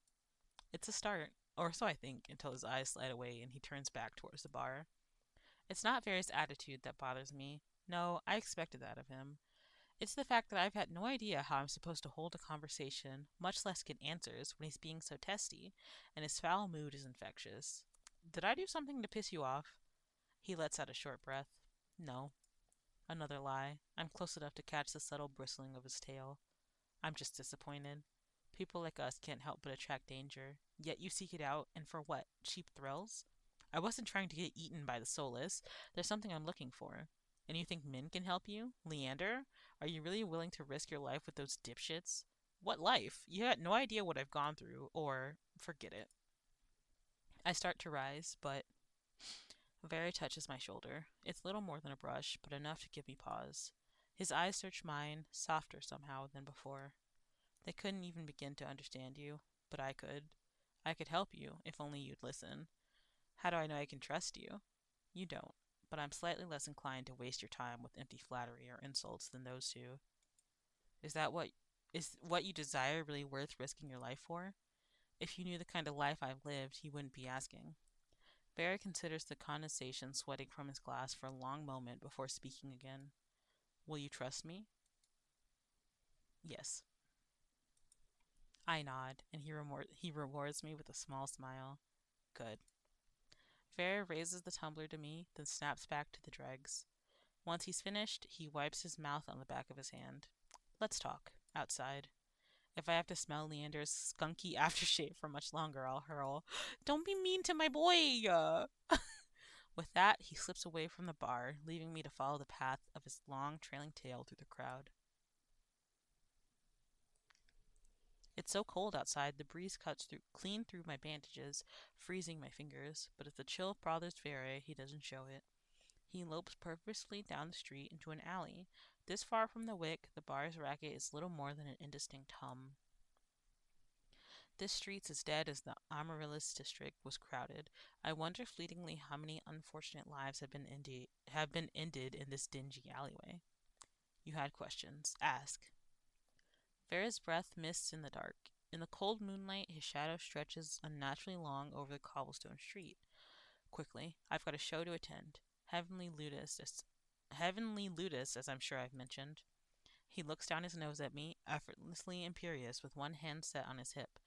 And for a breath, I'm reminded of the stark want that gleamed in his eyes when he touched me. If he weren't so pretty, I'd walk away. But I need answers, and I can't think. Did he say pretty or petty? If he weren't so pretty, I'd walk away. Okay! But I need answers, and I can't think of a better way than starting with the people I met earlier. If Vera doesn't prove trustworthy, maybe one of them will. Firstly, I ask about. Okay, so now I get to ask about more people. I wanted to ask you about. I regret speaking as soon as I start. Vera's mentioned Curtis before, though not by name. His reaction last time was nasty, but I can't back down now. Not with Vera eyeing me suspiciously. About the doctor, Curtis. I tense, ready for a blowback, but Vera only flicks his hand dismissively. Bit of a bore if you ask me, but he's popular enough. You know, on account of his massive heart. He winks as though the stress he placed on heart wasn't already suggestive. There's always a line wrapped around the block for his services. People can't seem to get enough of his special medicine, probably because he doesn't charge anything. Vera's tail gives an impatient twitch. Or they're eager for a little mouth to mouth with their pelvic examinations, if you get what I mean. With a When I grimace, Vera grins wolfishly at me. There's clearly no point in asking him anything else about Curtis. Leander, my boy! What do you think about Leander? I don't. Ah! An unusually curt answer for Vera. I don't buy it. So you're not very fond of him? I wouldn't spit on Leander if he were on fire. Why? Varys shudders. Oh no, he'd enjoy that far too much. To call Leander trash would be an insult to manure. He's a pathetic, slimy little man-child in big shiny shoes. I've seen mutts running in gutters with more dignity. Jesus fucking Christ, Barry! I have to remember to close my mouth. What's the beef? What is the beef? I've got to admit, I was surprised to see that you and Min know each other. Are you friends? Oh, yes. We laugh and go shopping and have sleepovers where we braid each other's hair and kiss with a little tongue. I'm beginning to wonder if fairies ever had friends. Let me guess. You don't like them. Can't stand them. The first time we met, they stabbed me. slid, slid cold hard steel between my ribs, nearly nicked my heart. It was exquisite. The knife, I mean. Some sort of antique. Men's done nothing but disappoint me ever since. So you're not close. Can you imagine me being friends with that crabby little killjoy? Impossible. Not unless they learn to lighten up. And I'm afraid not even a surgeon as practiced as Curtis could remove the stick wedged firmly up Min's pert ass. Before I could ask my next question, Vera gives a frustrated growl. Don't you dare ask me about another soul. I haven't got all night for idle gossip, but I wasn't finished asking. You get two more questions, make them count. So much for being helpful, but I suppose that's just how information works in this exhausting city. No more time for idle chatter. I'll get straight to the point. No, I wanted to ask about Ace though. Leander told me that the Cenobium imprisons people. Did he mean you? Leander's a moaning fool with a throbbing victim complex. Okay, damn! He loves to see himself as a savior, but the only difference between his cronies and the Cenobium stooges are the uniforms. I'm at a loss for words. I don't know what surprises me more, the bluntness with which Very spoke, or the venom lacing his ordinarily silken voice. You're asking who when you should be asking why. Says the asshole counting my questions. The look he throws me is infuriatingly self-satisfied. Fine. Why were you imprisoned? For the same reason they'll disappear you given half the chance. I'm something special. Barry bows his head, gathering his hair in his hands and lifting it from his shoulders to bear the plain leather collar adorning his neck.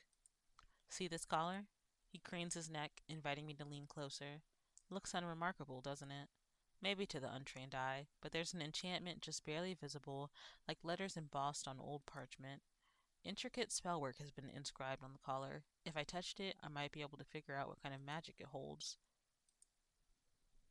I reach forward to touch the buckle, but Various hand lashes out. Long, slender fingers drop around my wrist, exerting just enough pressure to hint at how easily he could snap my bones. Ch, don't you know better than to touch without asking? He tuts like a scolding teacher, but an impish smile grazes his lips. Can I please? You didn't ask me first. I'll be nice. Can I, please? Our eyes meet, his thin with amusement.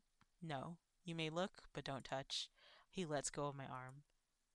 I smooth down my bandages, more to get a grip than anything else. I can't lose my composure again. By now, I'd fully expected Very to begin walking away, but the fact that he's still here suggests that he forgot about his warning, or he was never counting my questions to begin with. Are you saying that's what'll happen if the Cenobian finds out I'm different? I'll be collared? Doubtful. They keep me around because I'm the best at what I do.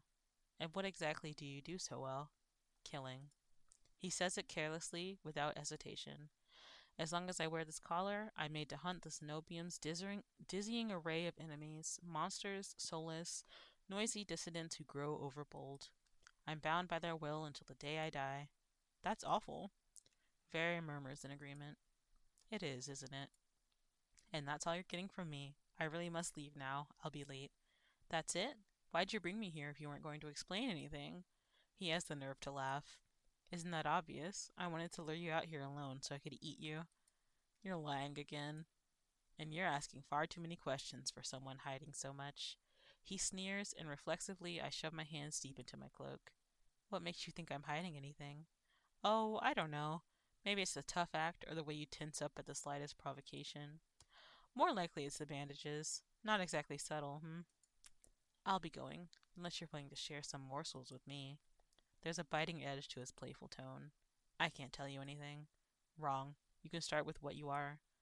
I take a step backward, but my back hits a wall as Vera follows me in lockstep. I turn, only to find his left hand resting on the wall beside my head, caging me in. Kabedon! Vera reaches for me, his fingers curl around my chin and lift, forcing me to meet his lidded gaze. Would you believe me if I said that the eyes are the windows to the soul? My eyelid twitches. Cliche, I know, but let me tell you a little secret.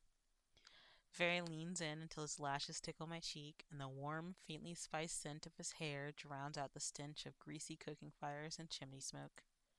There's nothing you can hide from me. Yes, sir! His voice is so low, so supple, I could slip into it.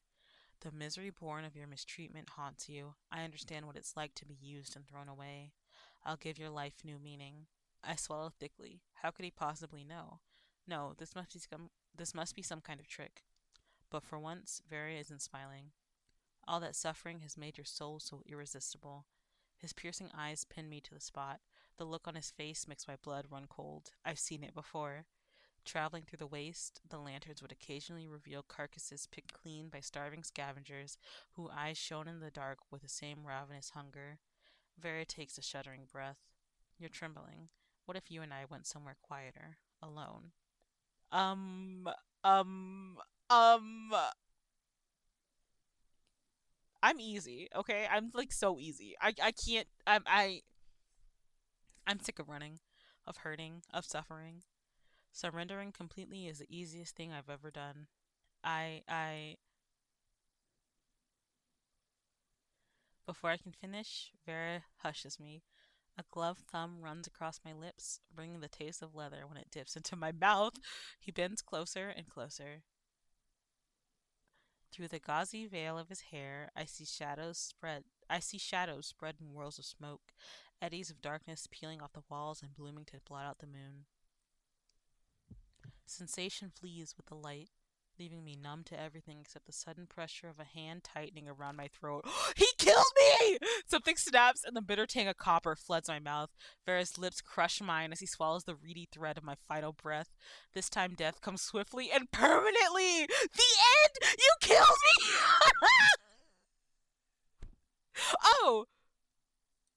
Oh, okay. Bro! I let him kill me. And you know what? I'm tempted to let it happen again because that was kind of crazy. Okay, skip all this. That was crazy. Alright, resist him. Part of me wants nothing more than to let him take me, to surrender completely to him. It would be so easy. I was not expecting him to kill me. I just wasn't expecting it to happen so fast. But I'm not about to give up now. You're late. The lewdest. Very blinks. His voice comes out soft and breathy. Shame. He eases back, and for what feels like the first time since he cornered me, I breathe. But my relief is short lived. Nimble fingers trail down my jaw before closing around my throat.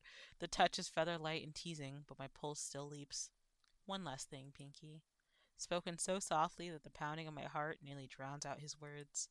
Call me a dog again and I'll break you. Understand? Yes, yes, sir. His lips curve, but there's no humor in his voice. Yes. Good. As soon as Vera releases me, I sink against the alley wall to catch my breath. He looks down on me, his expression distinctly smug. Let's get one thing straight. I ate a monster 3 times your size for breakfast. 2, actually. The first tasted dreadful, like a fisherman's old ashtray, but that's beside the point. You and I may be alike, but don't ever forget what I am, or what I do best. He flashes me a dazzling smile. Pinky? Anyone seen Pinky? Leander's voice echoes from the direction of the wick. I whip around.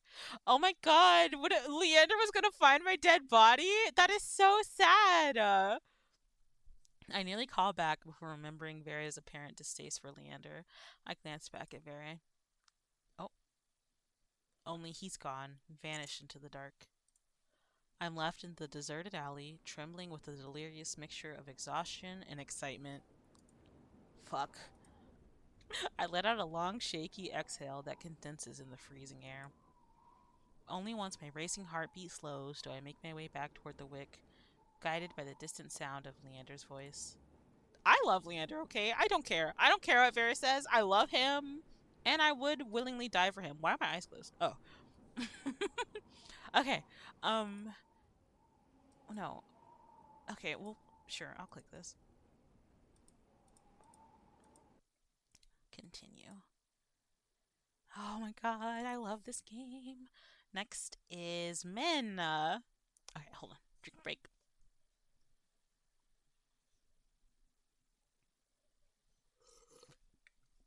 I love water. Excuse me. Okay, Men. I can't let men slip away so easily. They might be the most standoffish person I've met so far, but they're the only one who seems even close to neutral on the Cenobium. My gut tells me they know more about the tower than they're letting on. By the time I make it out of the bar, they're already halfway down the street. Drawing my cloak close to ward off the chill, I hurry after them, but at this hour, the Amaryllis district is full of kerosene people. While men slip through the crowd with surprising agility, I struggle to keep the pace. The edge of their cloak flutters as they round the corner. Determined to at least try and catch up, I take the same turn into a dim side street. But Min is nowhere to be seen.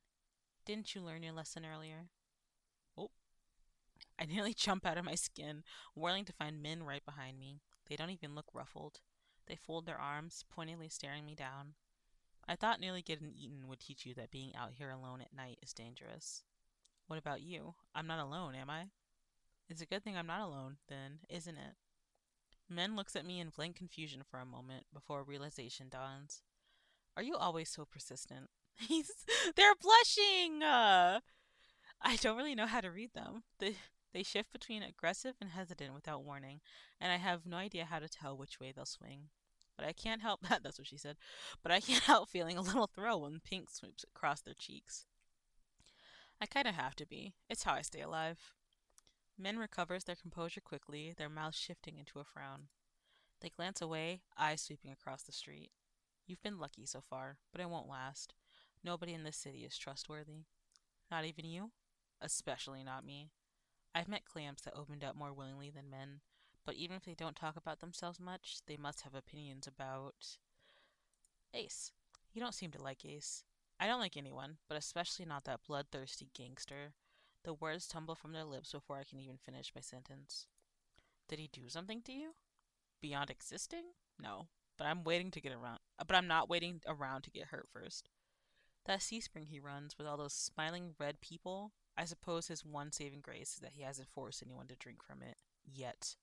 Monsters like him don't know or care about what they have. It makes me sick. Their voice echoes down the empty street, startling me. I blink, staring at them. You really don't like monsters, do you? Min fixes me with a flat gaze, their pale eyes like chips of ice. Every monster forced their way out of the shroud and into this world for some reason. I may not know Ace's reason, but to the vast majority of monsters, humans are food, playthings, or beneath notice. That may simply be their nature, but I don't have to like it. And I'm not going to risk my life in the hopes that any one of them is different. A lot of humans fear or hate monsters, but there's something different about how Min talks about them. It sounds personal. If you're going to keep asking questions, ask about something else. Let's Leander, my boy. Leander seems fond of you. He's an idiot. An obnoxious blowhard who can't shut up to save his life. Nobody likes Leander! Their words are harsh, taken at face value, but it's at complete odds with the flush is creeping across their cheekbones. Is that all? They huff. It seems to physically pain them to speak again. He does acceptable work. He pays on time, which is more than I can say for most, and his bloodhounds look after Lowtown. If he was capable of being quiet for more than 10 seconds at a time, he'd be almost tolerable. Their tone grows almost fond, but then their brows draw together as they glare at me. But I'm not one of his bloodhounds. If he told you otherwise, he was talking out of his ass, as usual. He has work to offer, and sometimes I take it. That's all. Somehow, I doubt that, but Min seems disinclined to say more. Ferry! How did you meet Ferry? Min's face scrunches like they've just bitten into a rotten lemon. That perverse flea bag jumped me during Fogfall, so I stabbed him and left him in the gutter where he belongs. My heart thuds hard in my chest. Their voice is icy with disgust. The night air feels warm by comparison. It's only a shame it didn't stick. I suppose I'll just have to keep trying. I remember how they dispatched that Solus earlier. Understanding anatomy is one thing, but that precise clinical strike spoke of practice. I wonder how many times they've killed to get so good at it. I take it your opinion hasn't changed. He fucks with people for kicks. Every sentence out of his mouth is either crass innuendo or a conceited put down, and whatever he's done is bad enough that the Cenobium has him on a leash. There are monsters living on every other street. He's the only one who needs a muzzle before he's taken out for a walk. Belatedly, I close my mouth. Curris! You and Curris seem to get along, though. The tense lines of Min's features soften. He's an exception. Few people are willing to help others. Fewer when there's any risk involved. And of them, Curtis is unique. Oh, I have a feeling that Min doesn't smile often, but the curve of their lips, however slight, is unmistakable. They catch themselves, their expression closing off with a near audible snap. He's not the worst. A decent doctor, even if he asks too many questions. But nothing is really free here. Unique is one way to describe his work. Unconsciously, I grip my stitched arm, where the solace severed it. Min glances at me almost knowingly. The only one of its kind, not replicable by anyone else. It's a fitting word. I wonder what injuries Curtis has healed for Min, and whether they know how he does it. But if they did, I doubt they'd tell me. Doors bang open at the end of the street. Light and laughter pour out of the bar, followed by a group of giggling people in white uniforms. Cenobium students having a night out on the town. Min hesitates only for a moment before they start down the street in the same direction as the students. When I follow close on their heels, they grimace, speaking through gritted teeth. Why are you still following me? When I ask them about Vere, I notice something odd, beside their vehement dislike of him. While Min didn't exactly sound enthusiastic about the Cenobium, they were the first to speak of it with anything besides open animosity. Ahead of us, the students pile into another bar. Min ducks into the alley next to it. If nobody in the city is trustworthy, what about the Cenobium? The line of their narrow shoulders abruptly tense. They lift their chin, giving me a wary look. Chris must have warned you about the nature of the city's currency. Right. Information and secrets. I fidget, uncertain. I don't trust Min's mercurial moods, and of all the things they, or all the things they clearly aren't saying. Their eyes dip toward my hands, passing over the bandages like a razor, the pressure light but full of keen-edged possibility. I shiver, hastily shoving my hands into my pocket. They frown, but their gaze drifts away from me to the window of the bar next to us. It's opaque, either frosted glass or caked in dust, but some of the warm light diffuses into the valley. The alley. The Cenobium is a place of learning. If someone has questions that can't be answered anywhere else, the Cenobium might have the solution. Or at least, that's how it was once upon a time. These days, its doors are closed to outsiders. That's about what I expected after how I was practically shooed off earlier. Just as I started to relax, they speak again. Whatever you're looking for there, the cost may be higher than you're willing to pay. The sheer hypocrisy of their words ticks me off. What gives you the right to talk when you're doing the same exact thing as me? What questions are you asking that only the Cenobium can answer? That's personal. So there is something Min's looking for at the Cenobium. I suppose that makes two of us. If they're following groups of Cenobium students around, they must not be having much luck either. Everyone else seems to fear or hate the Cenobium, but you don't. They flinch. Spurred onward by curiosity and my lingering annoyance, I press forward. You must know something about them, something you haven't told Leander or Curris. But they're not letting you in, which means you're one of the outsiders. Uh-oh. Uh-oh. Uh-oh. In the space between one breath and the next, Min closes the distance between us. Oh! Slender fingers grip the front of my shirt, and they slam me against the wall with shocking strength. The force of the movement knocks their hood back, messy hair fluttering around their face. I'm standing on tiptoe. Min's lifted me nearly clear off the ground with a single hand. The realization sends an electric tingle down my spine, but before I can begin to wonder what that's about, Min snarls in my face. You don't know what you're fucking talking about. The angry twist of their mouth draws my eyes down to the beauty spot at the corner of their lip. I can't seem to stop staring at it. It's incongruous. Oh my god. Incongruously. Is that how you pronounce that? It's incongruously delicate compared to the fire in their gaze, the steel bone strength in their grip, but then so is the rest of them. What's your fucking problem? Neither do you. What's your fucking problem, bro? I had enough. Maybe it's the tiring, fruitless day I've had. Maybe it's the two near death experiences. Or maybe I'm just sick of all these infuriatingly attractive strangers who won't tell me a damn thing. They still look pissed, but they hesitate.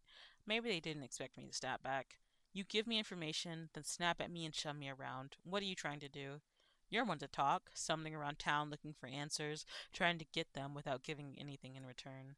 That's not how things works here. That's not how things work here, and it'll get you killed well before you figure out whatever's going on with your hands. I don't get angry easily. I can't afford to when a moment of carelessness could be fatal, but when they mention my hands, my temper flares hot. That's rich, considering your whole I don't have any friends bullshit. Realization strikes me like a thunderclap. You're not getting anywhere by yourself either, are you? But you can't make yourself ask for help. You're stuck, and it's your own fault. I brace myself, expecting Min to snap at me again. Instead, their gaze drops, eyes falling Their gaze drops, eyes falling away from my face. Their brow furrows in frustration, but the twist of their mouth is miserable. Their voice trembles almost imperceptibly when they speak. I know. The city only cares about what you can give or what it can take from you. Information, power, connections. If you're an outsider here, nobody will help you. Nobody will even try. You don't belong anywhere. My heart thuds in my chest for an entirely different reason now. They seem suddenly very small. Alone, like me. Min. Min jerks backwards, releasing me so abruptly that I nearly stumble. Maybe they realized how close they were. Maybe they said too much. Press forward or let them go. I'm gonna let them go. I'm gonna back off. My fingers tremble, adrenaline still coursing through my veins. Even if Min seems intent on pushing me away, I don't want to curse them. Not like that traveler. Min takes a deep breath and lets it out as a sigh. When they look at me again, they look unusually serious, maybe even sincere. You shouldn't be around me, Pinky. Find someone safer to ask for help. Before I can think of what to say, the tavern doors bang open again. The Cenobium students spill back out, considerably drunker. Their ranks seem to have swelled with other barflies. The group floods back into town toward that great tower, rising moonward. As I'm distracted by the commotions, Min slips away from me, drawing their hood up. I catch their eyes just for a moment, then they're gone, vanishing into the crowd. Min! Min!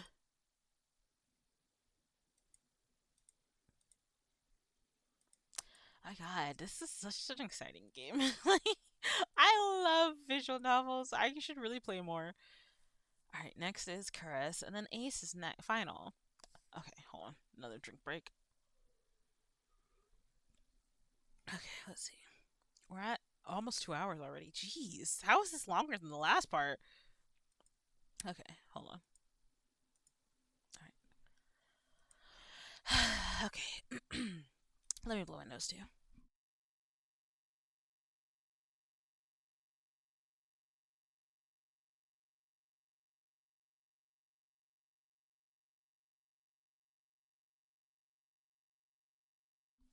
Okay, that should be good. Okay, next is Curse. Okay, come on, good doctor. Hot on Curtis's heels, I squeeze my way out of the bar. Of everyone I've met, he seems the most likely to help me, and the least likely to murder me on the whim. Earlier this morning, he said I could go to the clinic for help whenever I needed it. Time to see if that promise was actually worth anything. I breathe a sigh of relief once I'm free of the crowded bar. Curtis, hearing me, turns my way. Pinky, you seem upset. I take it the Amaryllis district is not to your liking. The mage who raised me sometimes made bizarre comments about the Amaryllis district, and now I think I have an inkling of what she meant. That's not why I stepped out. You're not in need of treatment after that fall, are you? I scowl up at him, and he holds out his hands in a mollifying gesture. I apologize, Pinky. Please continue.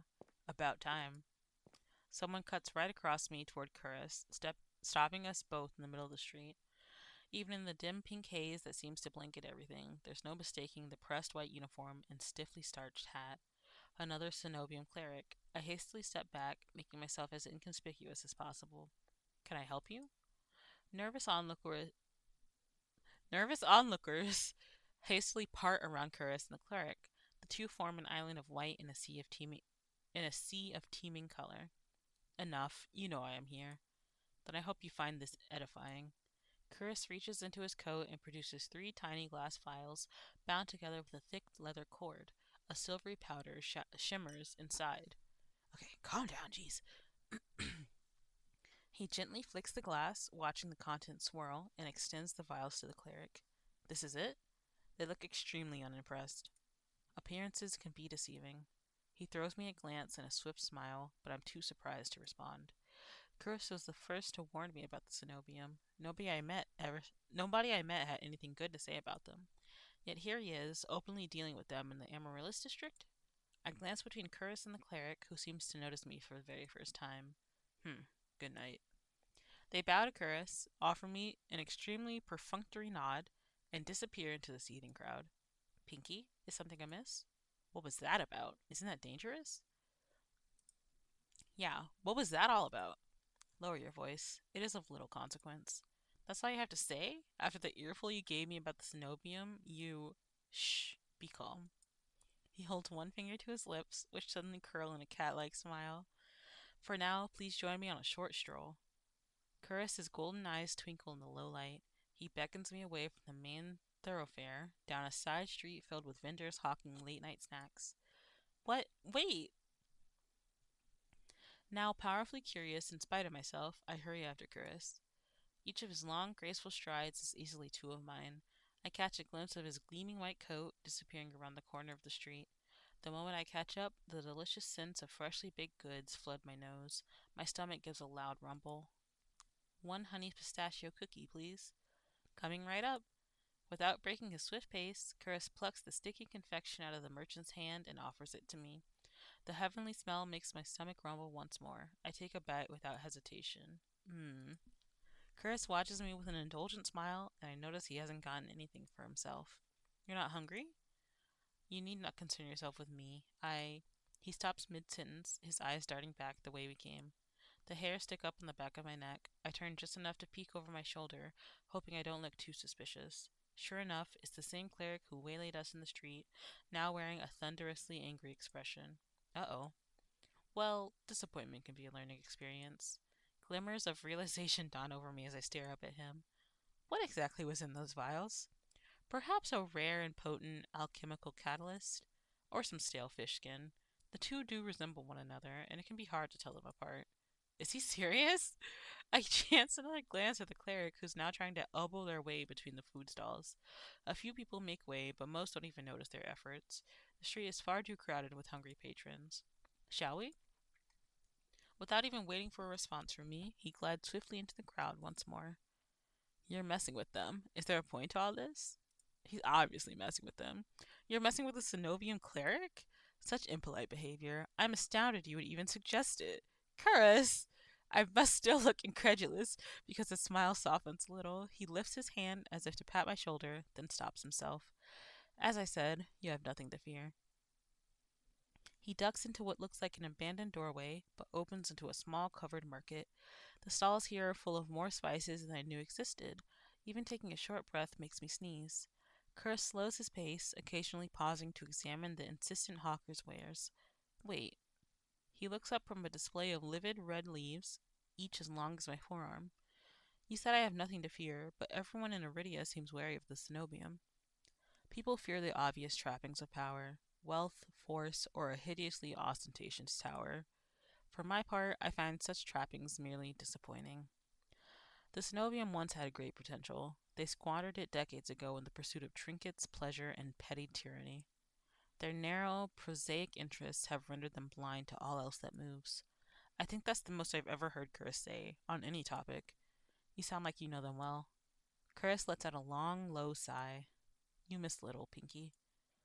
Familiarity breeds contempt, and I am more familiar with the cenobium's crude methods than I would like. Now I'm getting somewhere.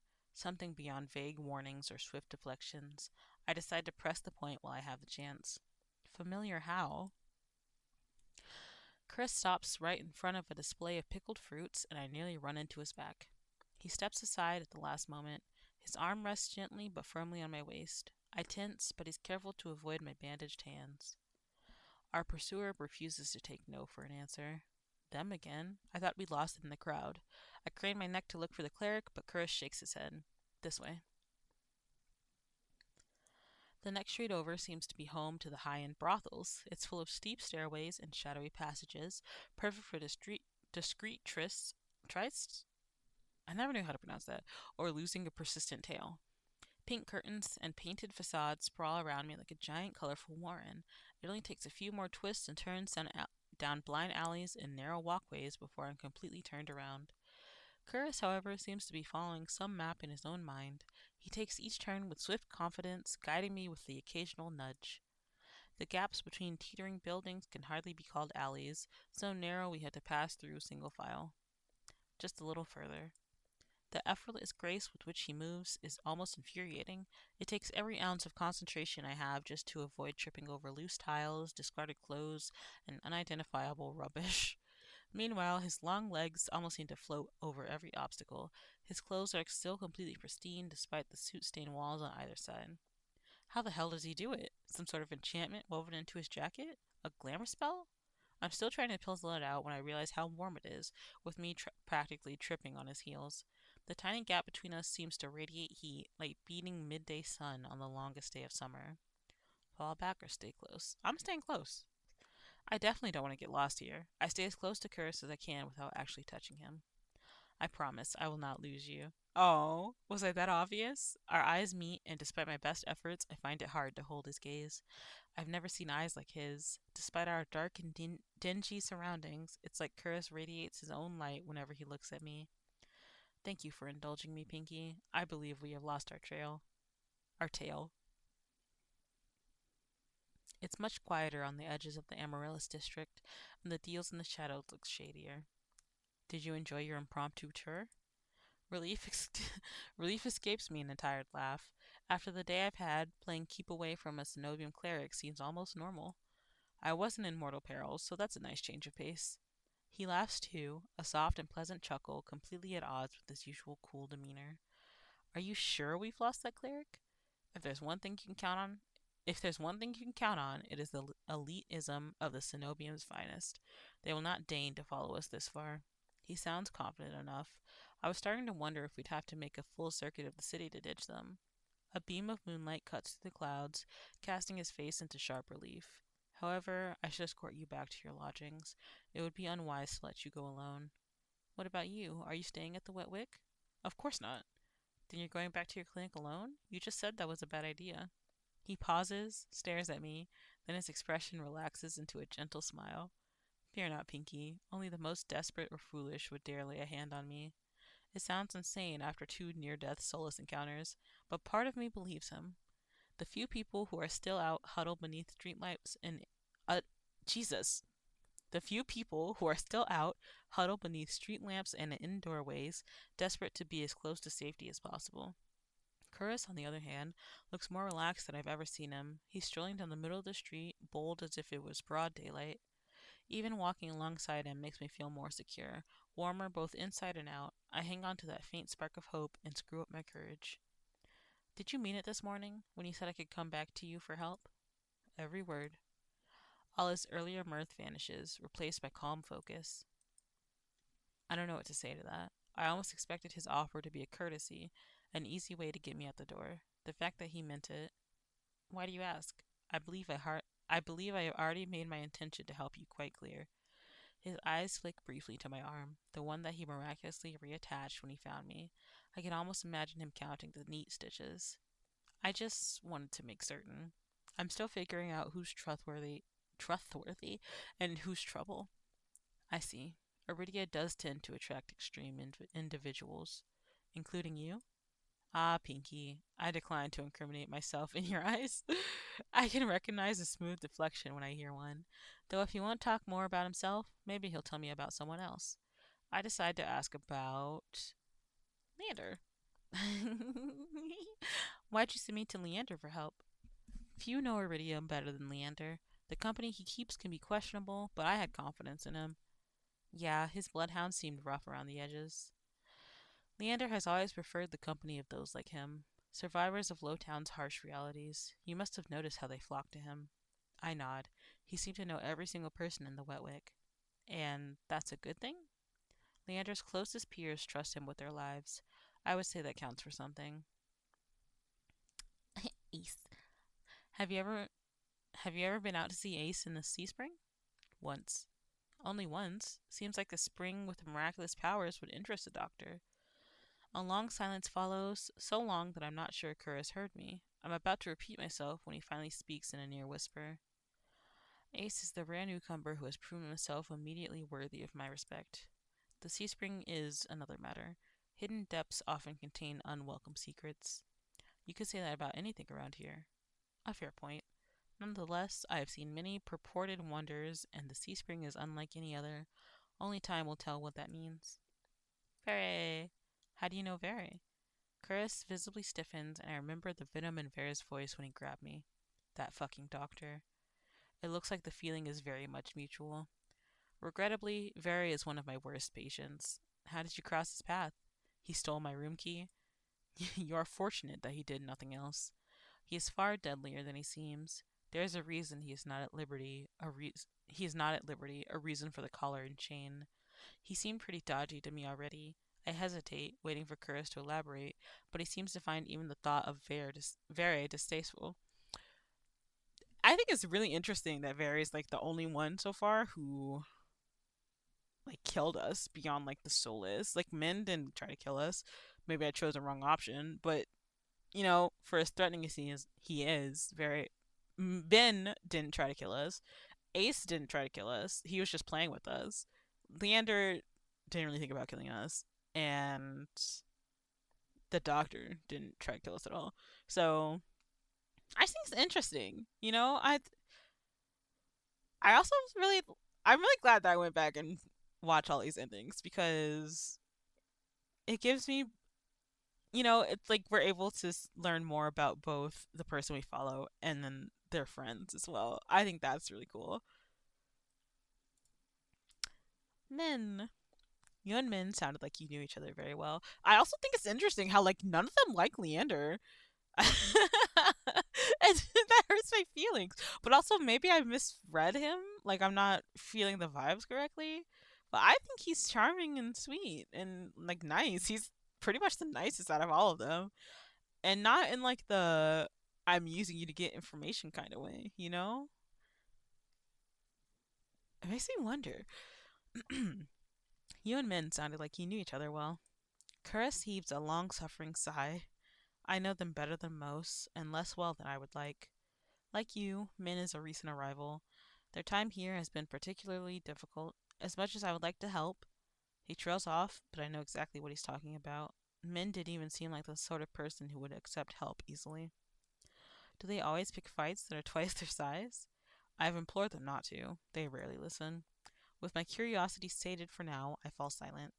I wish Curtis had given me just a little more to go on, but he seems almost as tight-lipped about the others as he is himself. About others as he is himself. By the time we're back at the Wet Wick, the Amaryllis district seems even noisier and more raucous than before. Drunken patrons overflow into the streets, which reek of spilt wine. How am I supposed to sleep with all this racket? I suggest the stiffest drink at the bar. Alternatively, a ball of wax. Very funny. Even with how tired I am, I'm not sure I'll get a wink of sleep. I'm about to say goodnight to Curtis when someone staggers out of the wet wick and right into me. I stumble back, heels teetering on the edge of the filthy gutter. Pinky. The next thing I know, a pair of arms, warm eyes, warm arms catch me around the waist.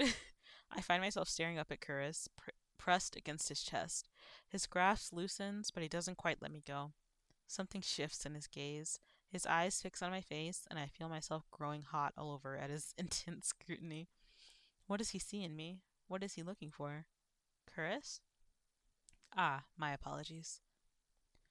Even after he moves away, the warmth of his touch lingers through my clothes. Oh! I quickly tug my cloak straight, trying to recollect my scattered thoughts.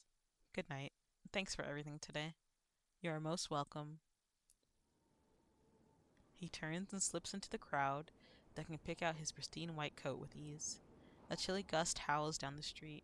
When did it get so cold out? Is he actually an angel? Like, do you think he's actually like a monster in disguise or something like that? I think that's really cool. And if I'm right, somebody better suck my dick because I'm never right about anything. Okay, last up is Ace. Ice. Ice? Ace. Ice. Ace. Ace slips off the tongue easier for me personally. But okay. Let me get some water. Okay. And fix my beat over again. Gotta figure out this drifting thing. It's kind of crazy. Okay. Morbid curiosity draws me after Ace. I slink out the back of the wet wick. Oh, yeah, because he punched that guy. The alley's dead silent. Not really what I expected from a fight. Oh, jeez. Did he kill him? A dull crunch reaches my ears, then a thud. I peer around the corner of the building, careful to keep hidden. Dark, glistening red spatters the ground, spidering through the seams of cobblestone. It guides my eye to a collapsed body across from me. Once so violent, the roughneck is now little more than a sack of crumpled flesh blotted with mud. Jeez. Ace, Ace exhales, his breath misting against the cold air. Blood flexes, Blood flecks his knuckles as he looms over the motionless body, his feet on either side of it. Fear spreads like ice in my bones. Moments ago he was joking and friendly with others, and now Ace's crimson eyes find me in the dark. Not running, Sparrow. I warily rise to my feet, moonlight illuminating my face. I thought I was out of sight. Got eyes in the back of my head. Ice steps off the roughneck. My eyes stay locked on the body. It's wet with layers of blood and grime, completely still. He's alive. Are you sure? Calling me a killer or a liar? I ain't calling you a truther. Oh. Um, well, he hasn't lied to me before. So I'm gonna call him a killer. Must be scared. You won't hurt me. It comes out more like a question. His eyes flick down my body, then up again. Not like him, at least. His bloodied knuckles catch his attention. He tries to rub them clean, but ends up smearing the blood around more. I keep making bad impressions on you. I didn't know you cared about my opinion. Just prefer you didn't piss yourself when we talk. Annoyance bubbles in my chest. Well, I'm not pissing myself, even with your bad impressions. Like the first time we met, Ace chips away at my fear, replacing it with irritation instead. Ace kneels beside the roughneck and frisks him. I can't help but wonder if the crime was worth the punishment, but I hold my tongue.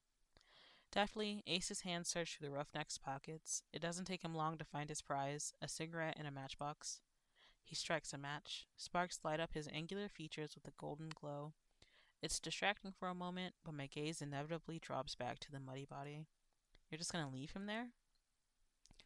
Ace draws deep from the cigarette. He exhales heavily, smoke curling past his lips.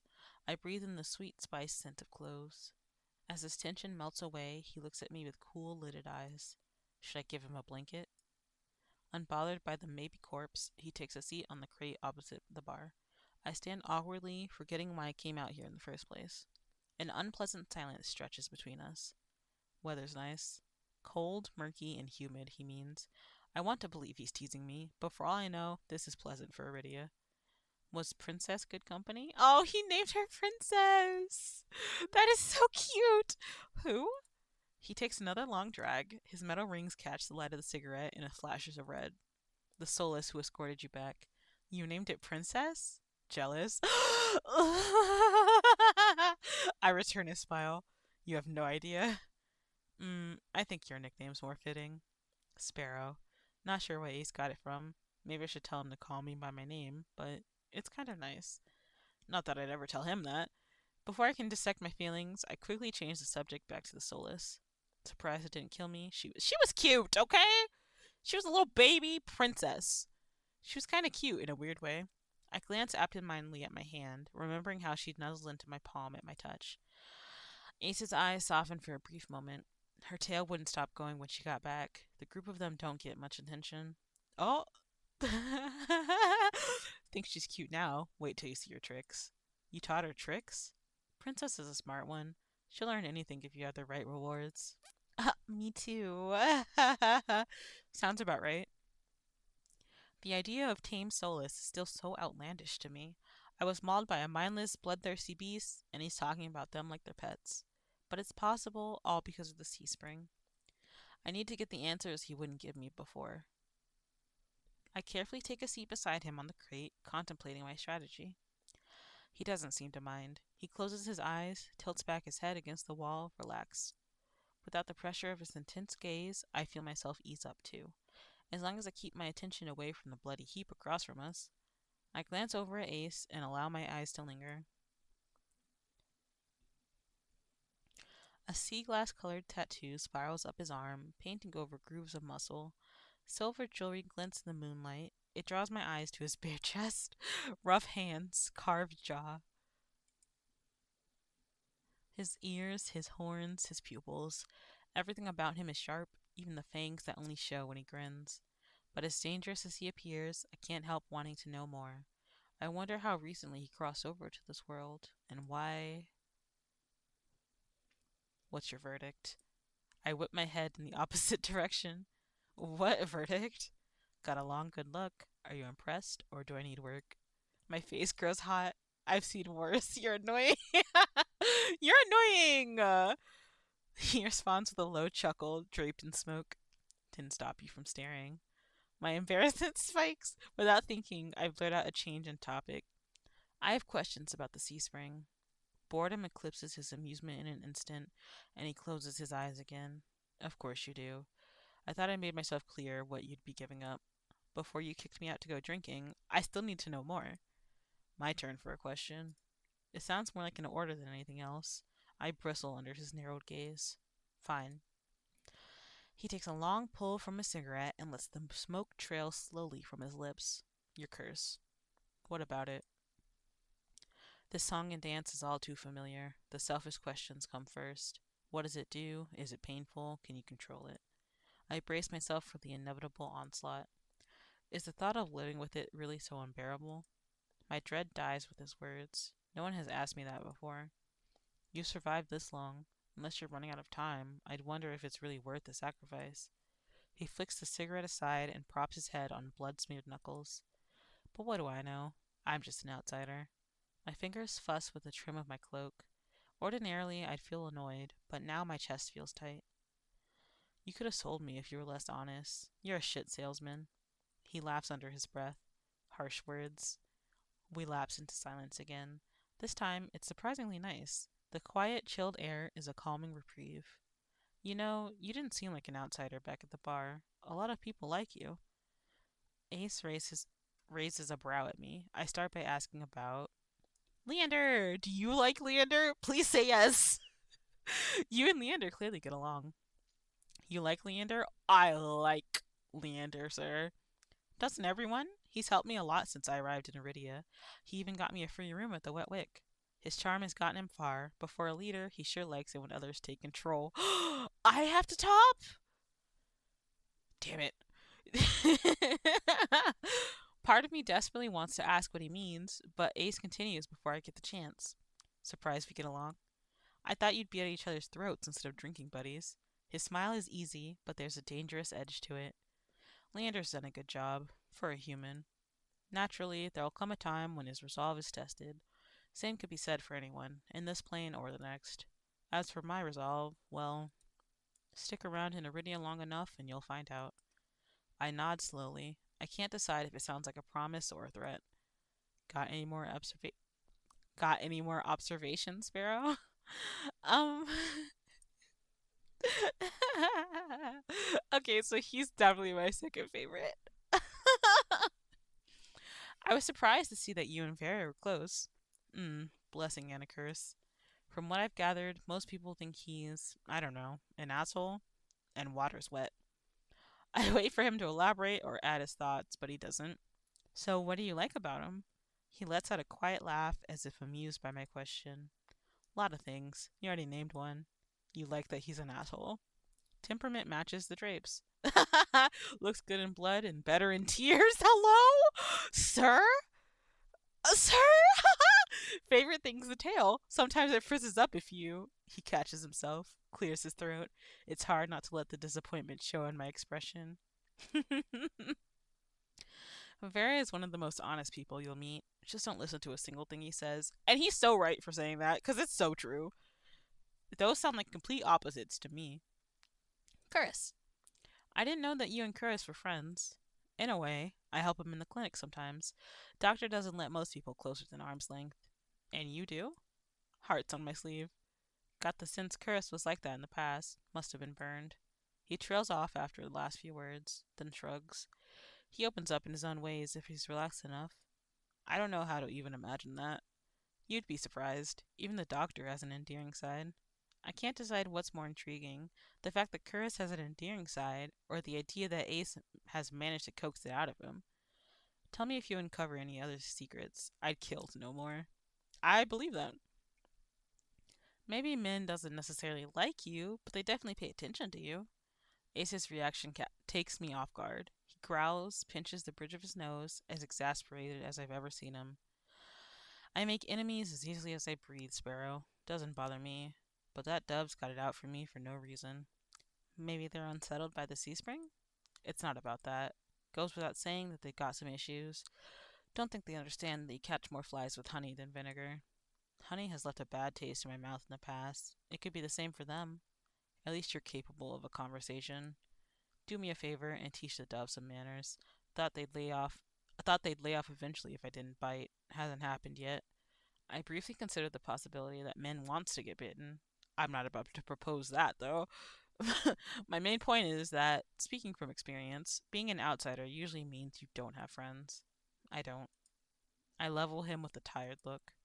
Fine, I'll confess. I have one friend. Don't say yourself. Acudus. Acudus? Acudus. My skin prickles at the name, hair standing on end. Who's that? A friend. It lives in my head. It lives in your head. Ace taps his temple with a finger. Right here. Scared you off yet? That'd be the third bad impression I've made on you today. I'm stunned for a long time, processing what he's just told me. Oh, then I burst into a fit of laughter. You're serious? Ace grins wide enough to flash his fangs. Deadly. It sounds so fucking absurd, I can't help it. On top of everything I've gone through today, it feels like I'm living a fever dream. I've come close to death more times than I can count, encountered tame soulless and a horrifying group mind, and now I'm supposed to believe that there's someone living inside Ace's head. There are tears in my eyes by the time I rein myself in. Ace waits, Ace waits patiently. Ace waits patiently. Jeez, lips quirked in amusement. Sorry, it just sounds so ridiculous.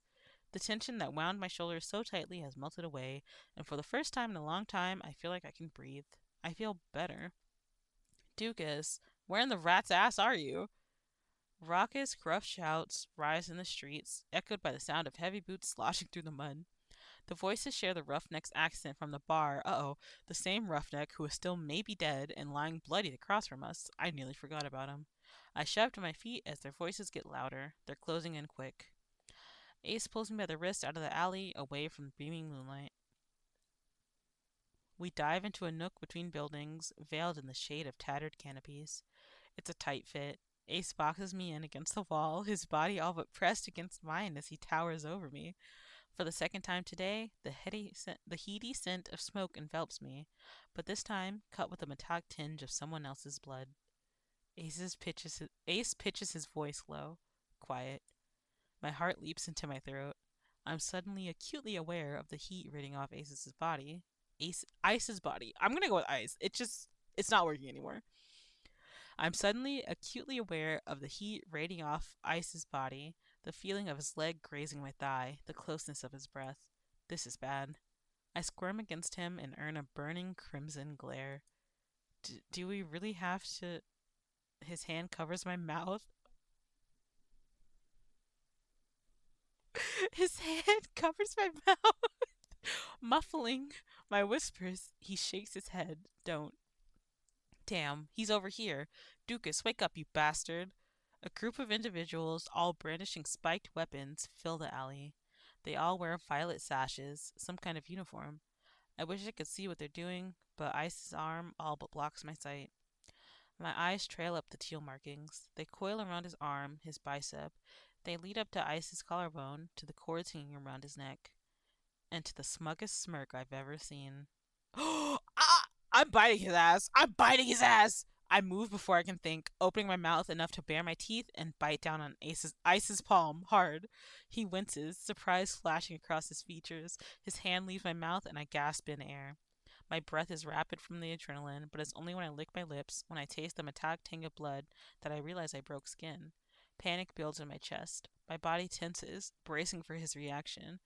Every movement he makes is slow and deliberate. He bends down, leans close to my ear, and in a husky whisper only I can hear, at least someone could draw blood today. A hot thrill jolts through me.